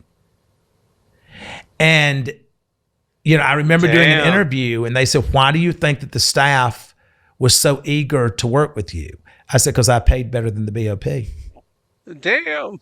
Because now think about it. I don't know if you even know this, but managers at Taco Bell make more than COs do that's been there with the BOP for 15 years. When I was at Whole Foods, I was making Holy 33 bucks shit. an hour. With overtime, it was over 100K. Right, which is way more than what the normal staff member makes there. A warden. Holy shit. They're making $100K a year working at Whole Foods? What? What the hell?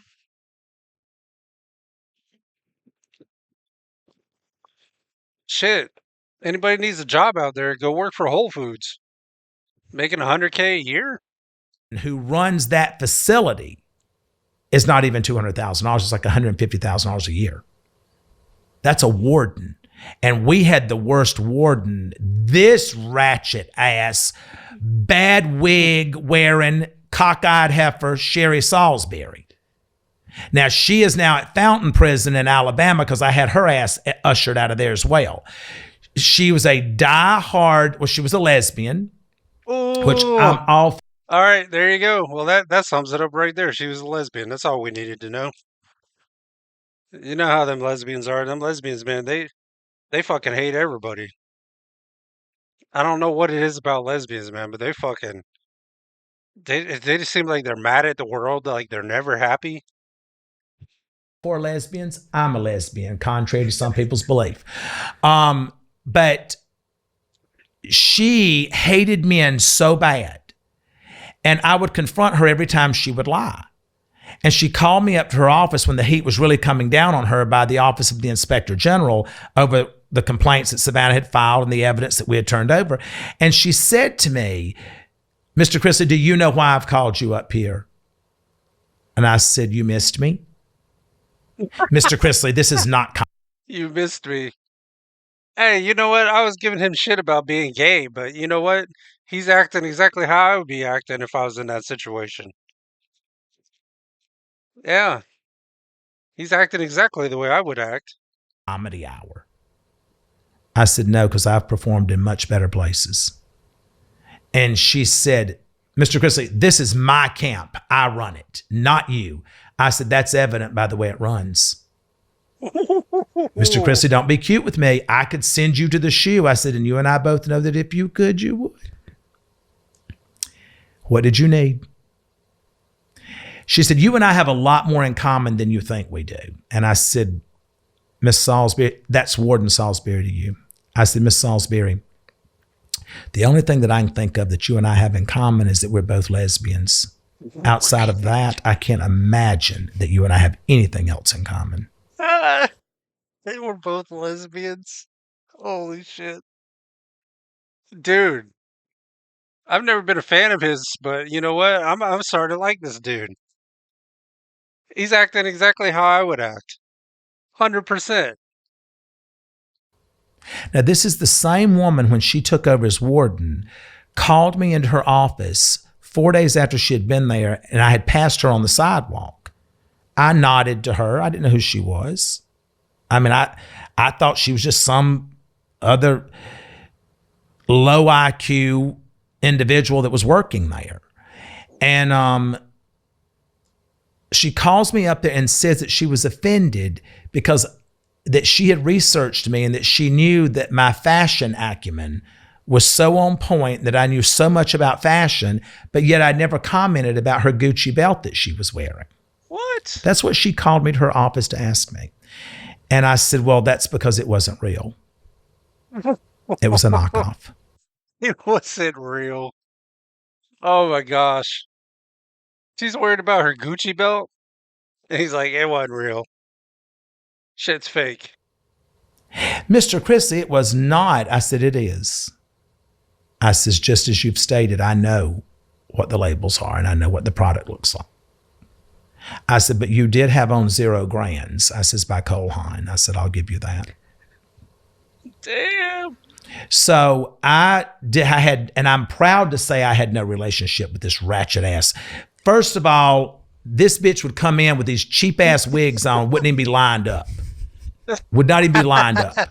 And I know better than that. If I, as a white man raising a child of color, knows that your edges need to be right, you who've had edges your whole life should know that they should be right. But she was just no good, and she hated men. She would do shakedowns and steal their underwear because she'd say they didn't come from commissary, that they came from outside the facility, not taking in. Why is everybody hating men? What the fuck's going on with that? Why y'all hating on us? What did we do? What the fuck did we do, y'all? We didn't do anything. I mean, I don't know.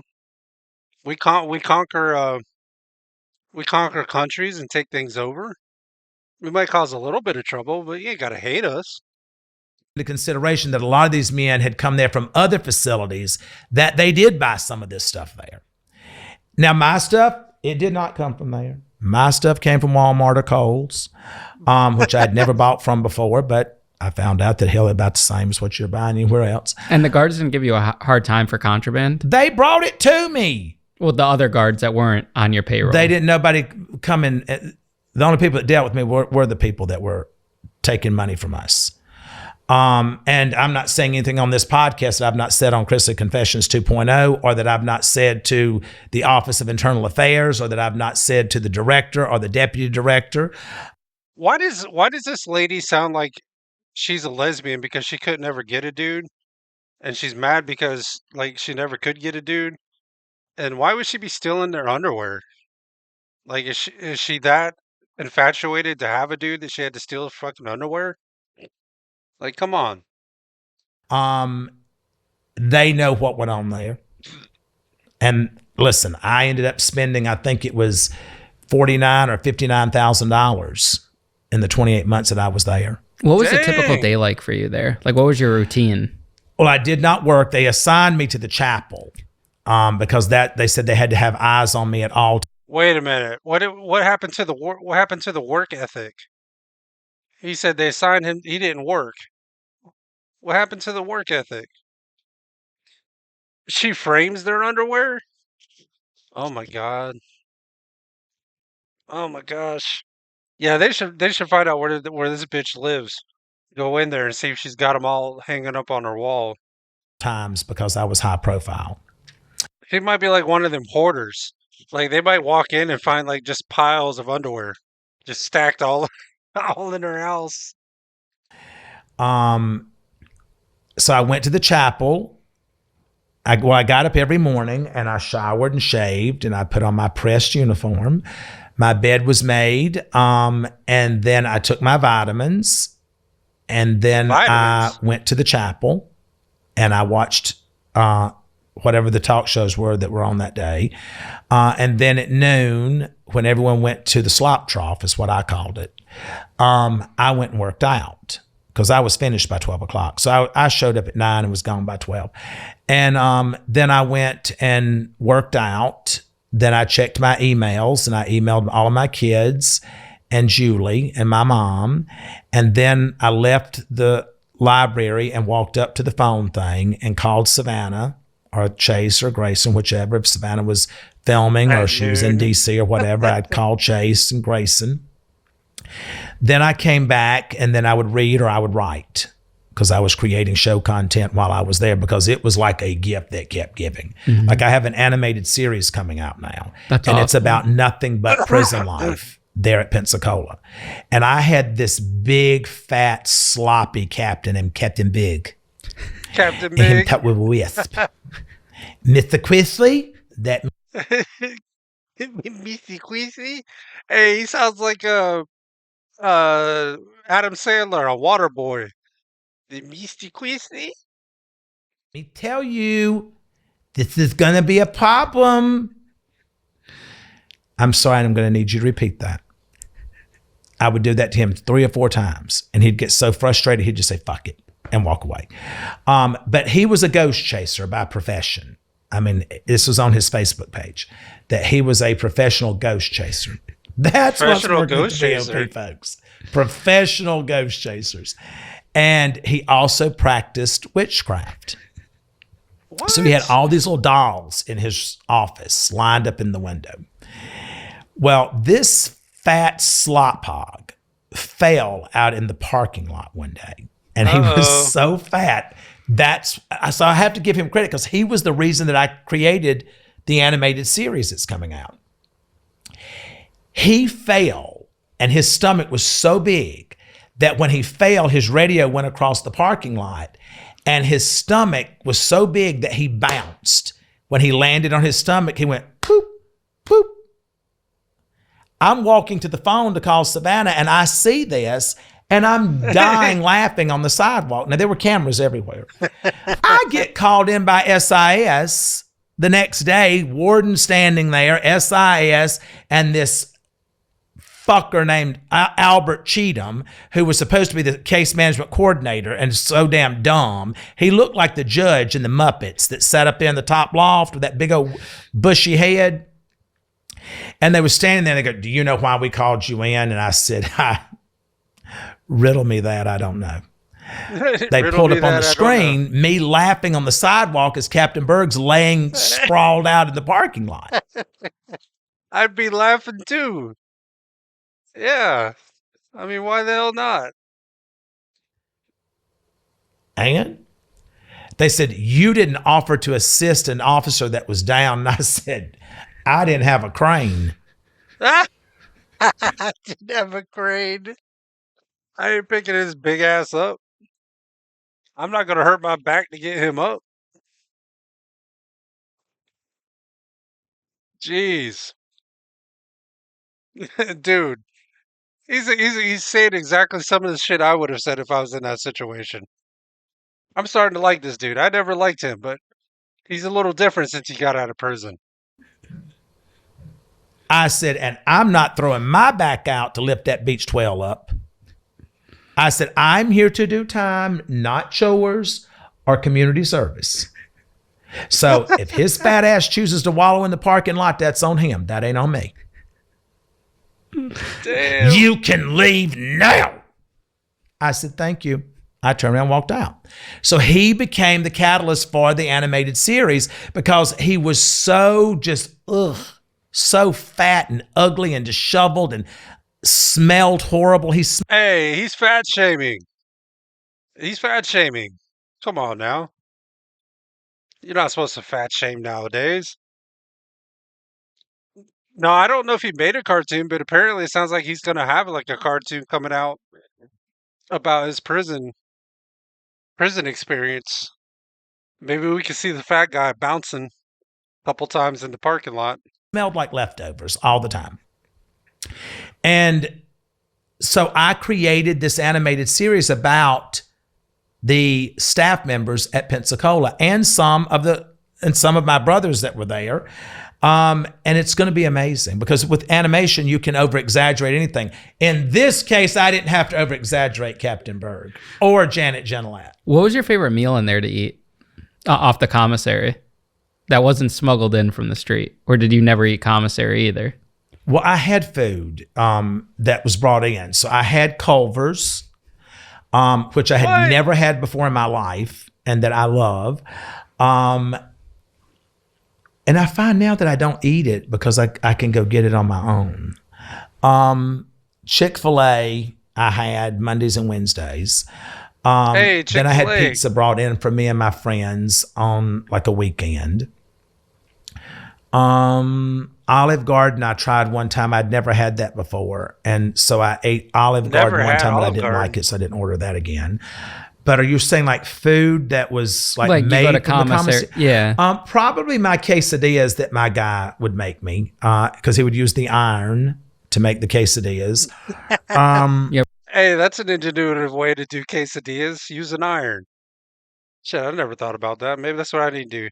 Maybe I need to get me one of them press board irons. Make me some hamburgers and quesadillas. Ever have prison cheesecake? No, I didn't eat that because I saw how they made that with all that coffee creamer and I stuff. used to make it. Yeah. It was really good though. No, that was not- my hustle. Yeah, but that's just not good for your body. And so I never ate that. But a lot of people did. They made that. Mackerel. No, that smelled like bad pussy. It smells so bad. Oh, like it reminded me of this girl It smelled like bad pussy.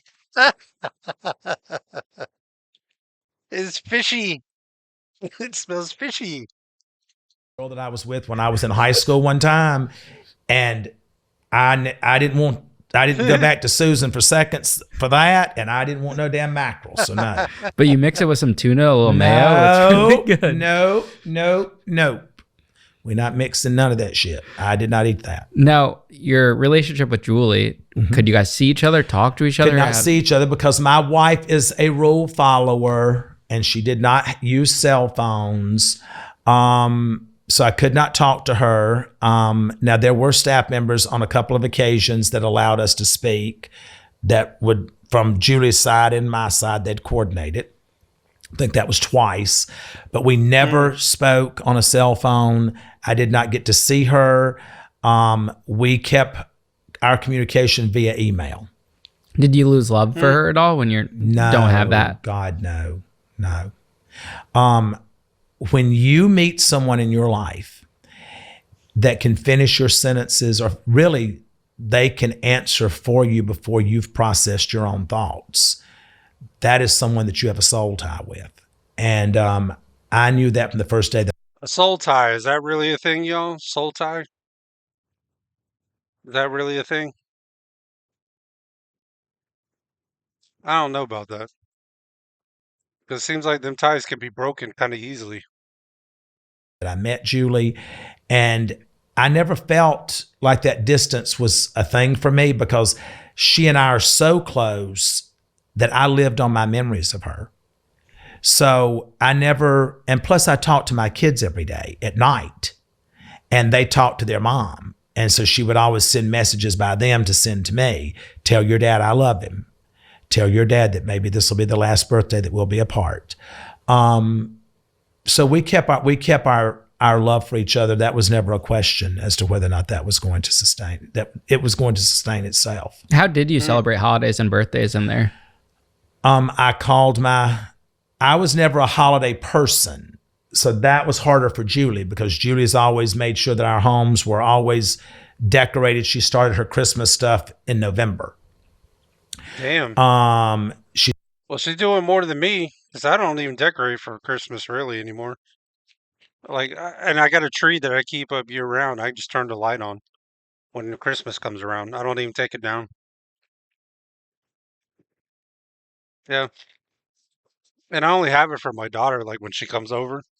But if it wasn't for that, I wouldn't even have a tree up. She's always been big for everyone's birthdays. That was a big thing for her. For me, it wasn't. I called my kids on their birthday. I talked to them on that phone, the what is the payphone or whatever it's The called? wall phone, yeah. Phone, yeah. The wall phone. I called them that morning from that, but then at 4:00 when I got my phone, I called and wished them a happy birthday and made sure that a gift was sent to them and things were done the way it was supposed to be done. Now, when do you first start to get rumblings about a potential pardon? I didn't.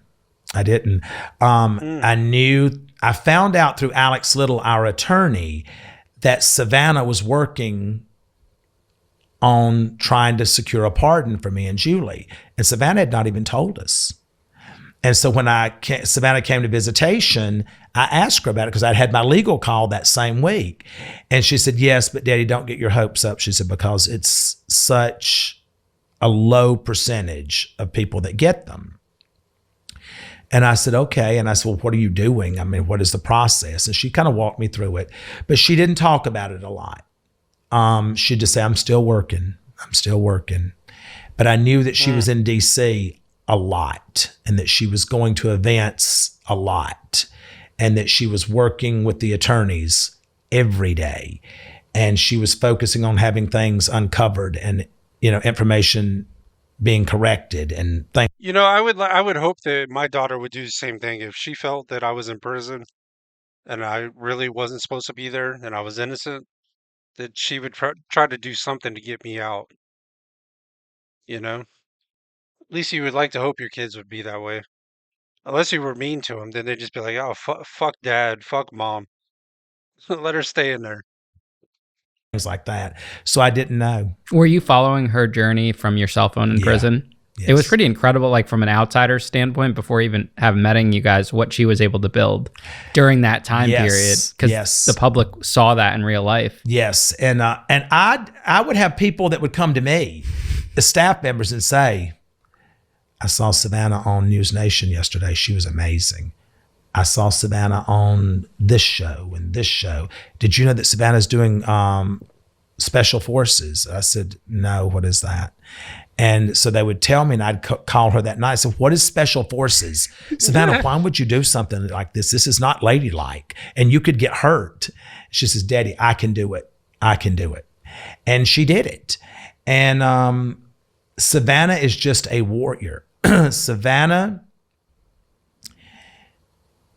Savannah has strength unlike anyone I have ever known outside of myself and her mother. And the reserves that she maintains, that she can tap into, is unlike anything I've ever seen. Tell me about the day you got released from prison. I think things happened so fast, Ian, that it was hard to process for weeks later.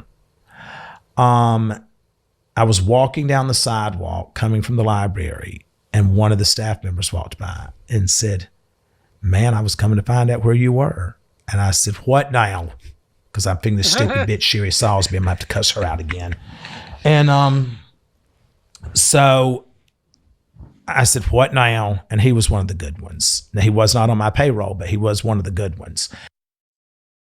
Hold on, guys. So I'm gonna let this run. I'm gonna take the camera off for a bit. We're gonna finish this probably without me on here because my grandmother is trying to call, so I need to talk to her. I'm gonna still be here in the background, but I'm gonna let this run, and then possibly after that we might watch a movie. Why the fuck not? But I need to talk to her, see what's going on. So I'm gonna be in the background for just a few. I'll still be here. I'm gonna let this finish out though, and I'm still gonna be listening. So hang on just a second. Yeah, we'll do, Chrissy. Hang on just a second. Let's see. Damn it. But yeah, after this we might watch a movie. Let's close that out.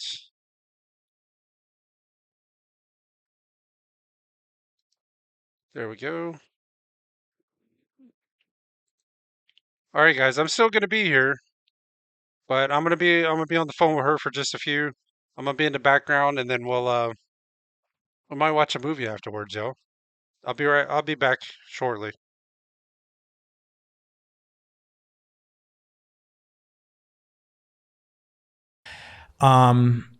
and he said, "You're leaving." I said, "I know I'm leaving at some point." He said, "No, you're leaving." He said, "You've been pardoned." And I said, "Shut the fuck up." And he goes, "You've been pardoned. I was told to get eyes on you." So I said, "Are you serious?" And he said, "Yes." And I remember just feeling numb as I was on that sidewalk. And I left and went on back to my dorm. And as I was coming through my dorm, I saw Mamala, who was the case manager. Not case manager, but he was the unit team manager. He was coming down that hallway, and there was a door. And he said, and I went through that door and came in his office. He goes, "Congratulations." I said, "For?" Because I didn't want to say I knew anything, because then I'd gotten this officer in trouble for telling me.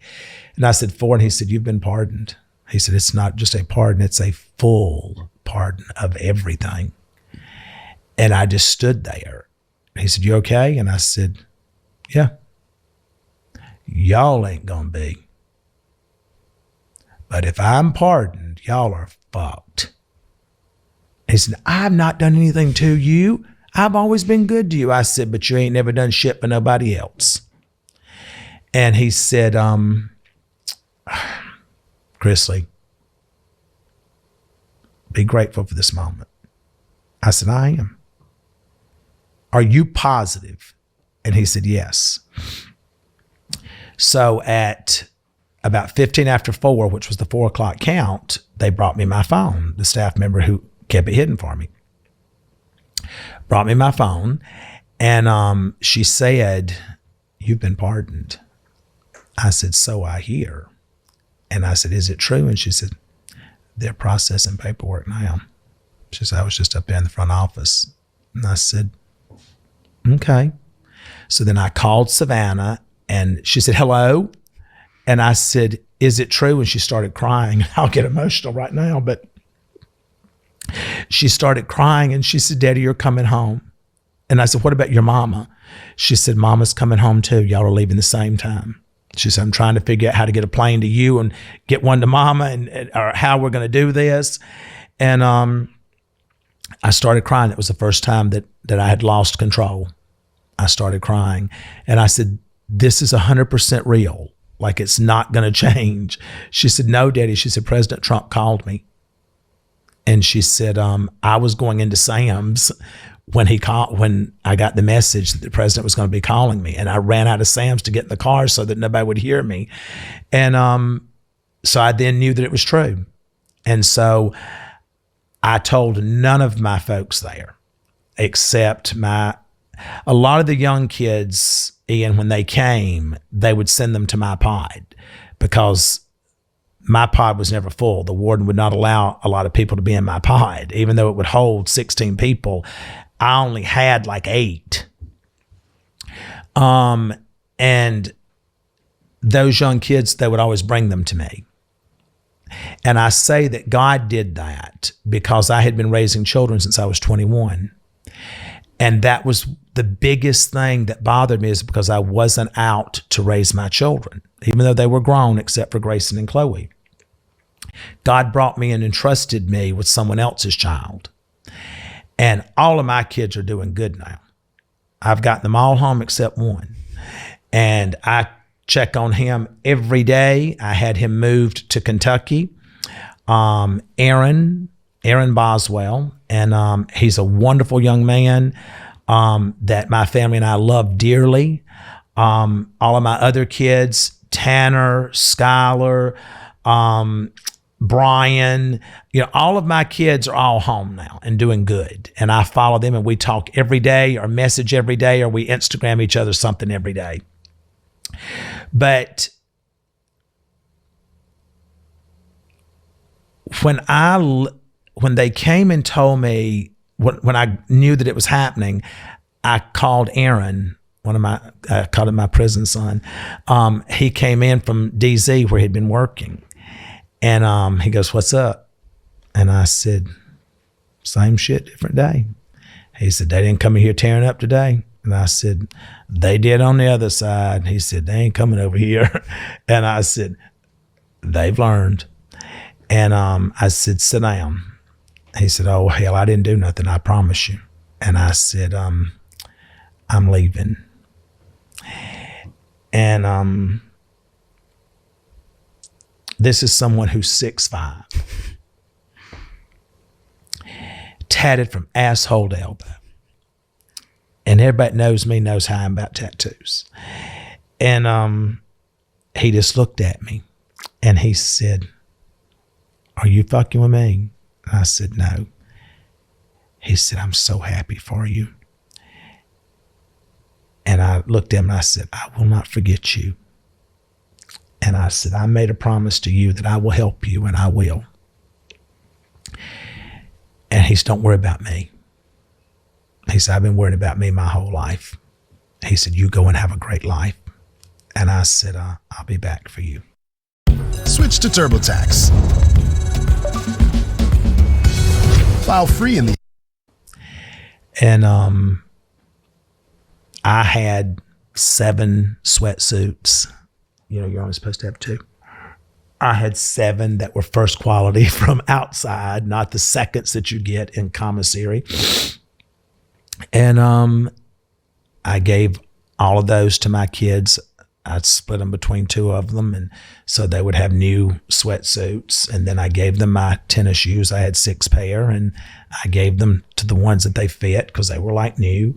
I gave everything I had away to the people that I knew that needed it, that had no money, that could not shop commissary. And I kept their commissaries going even after I left. But I remember Mamela, who was the case management coordinator, coming down, and he says, I've got to keep you in the office with me. He said, they want eyes on you.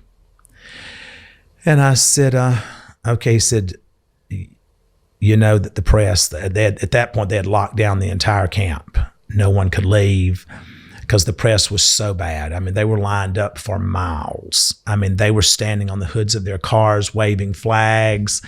Savannah was out there kissing babies and, you know, going the hell off because they had not let me out yet. And then she got in touch with the director, and he made a call, and Mamela came and said, please tell your daughter that I'm doing everything I'm being told to do.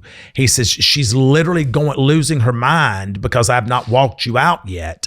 And I'm waiting on them to update it in the central office. Look, let me show you. And he's showing me on his monitor that had not been updated. And he said, you got to go pack all your stuff. I said, I gave all my stuff to the people that I wanted to have it. And I had 6 lockers full of food that I gave to the people that I knew needed it. And the only thing I walked out there with was my 3-ring binder. I saw the video. Yeah. That was an incredible moment. And that was all of my shit that I had on them. And inside of it was my cell phone, to which I gave to them when I walked out. To the officers? AW. I said, y'all have tore these dorms up for the last 18 months looking for this bitch right here. I said, I want you to make sure she gets it. And they just looked at me in a state of shock. And I had it deleted, everything taken off of it, stripped down to factory settings. Then one of my kids, who was tech savvy, because you know there's a lot of y'all that know a hell of a lot more about technology than my generation does. He was able to take a screenshot of her Facebook profile pic, and that made that the screensaver on that phone. And it was handed to him, and I said, that's what I use to take you down. What's your biggest takeaway from everything you've been through with this situation? Why do you think you needed to go through it? I think that God gives us all a humbling season. And, you know, my family has been very blessed. And we've had really no financial struggles. We've had heartbreak. We've lost loved ones. We've been betrayed, and we survived all of it. But I truly believe that God ordained this mission that he sent us on so that I could become a voice for those that were voiceless. to be able to expose the corruption, the abuse, the neglect, the inhumane treatment, the inhumane living conditions that men and women are kept in a country that is the wealthiest in the world, in a nation that's the wealthiest in the world, Ian. We have the highest recidivism rate, yet we incarcerate more individuals than anywhere else in the world. The United States of America has never been good with math. But let me just break it down to you. If you are incarcerating more men and women than anywhere else in the world in your country, and you still have the highest recidivism rate, you got more practice with more people to get it right than anywhere else in the world, and you are still getting it wrong. That should be a sign that the system is broken and what you're doing is not right. The fraud that I exposed, $400 million stolen, misappropriated from the First Step Act that President Donald Trump put into place in 2018. President Biden goes into office because the FSA was going to be something good for the men and women in prison, and he would have gotten credit for doing something good. We're not going to do it. We're going to fuck it up even more. And that's what they did under the Biden administration. $400 million a year taken from the First Step Act's budget, but yet no one was leaving.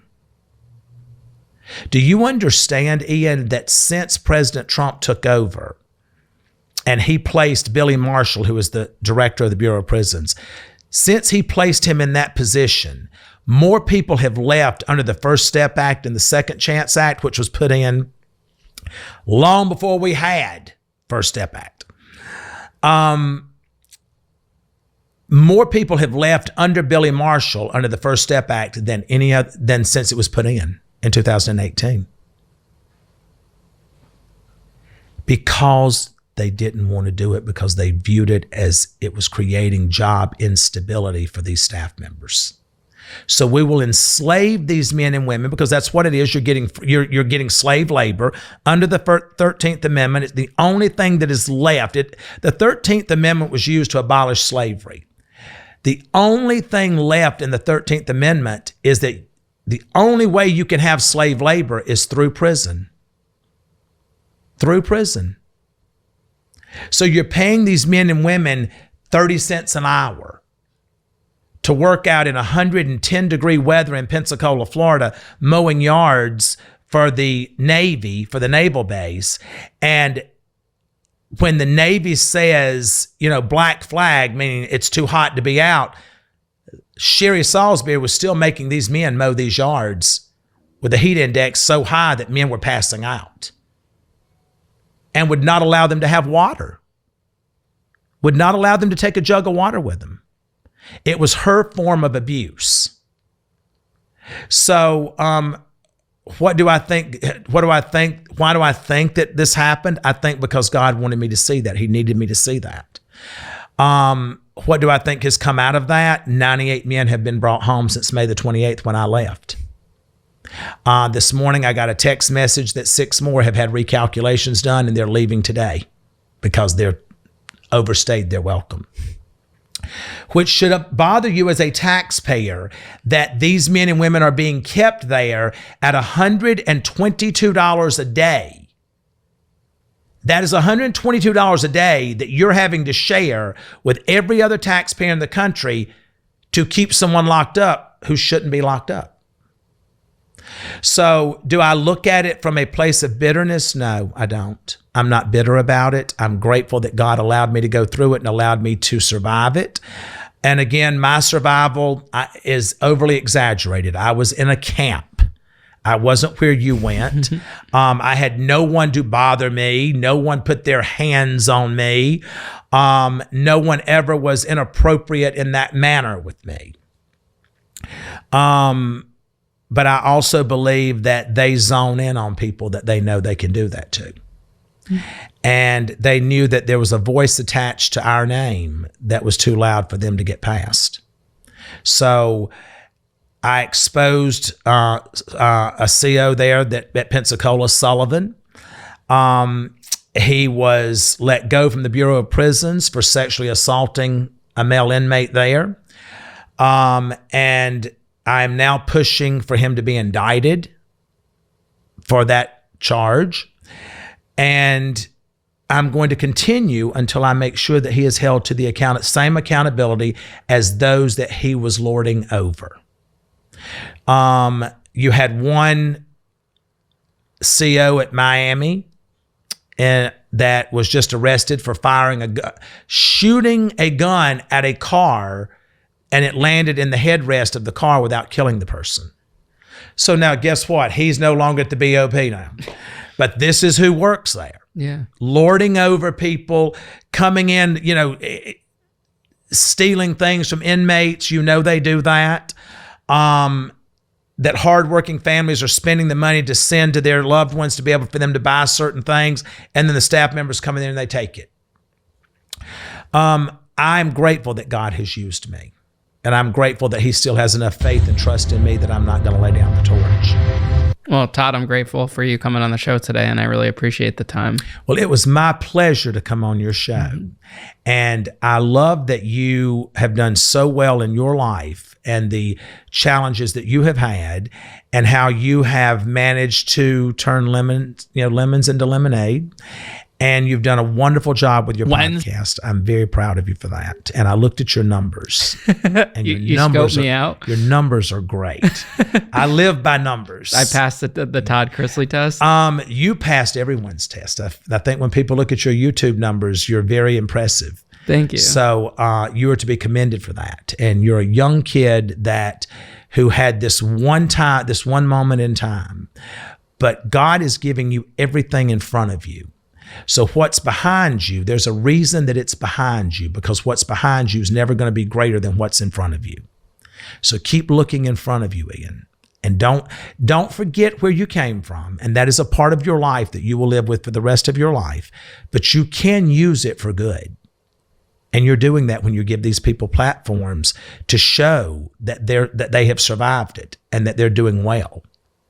So for that, I'm appreciative that you asked for me to be on your podcast. I appreciate the kind words, Todd. Thank you. It means a lot. Thank you so much. Thank you.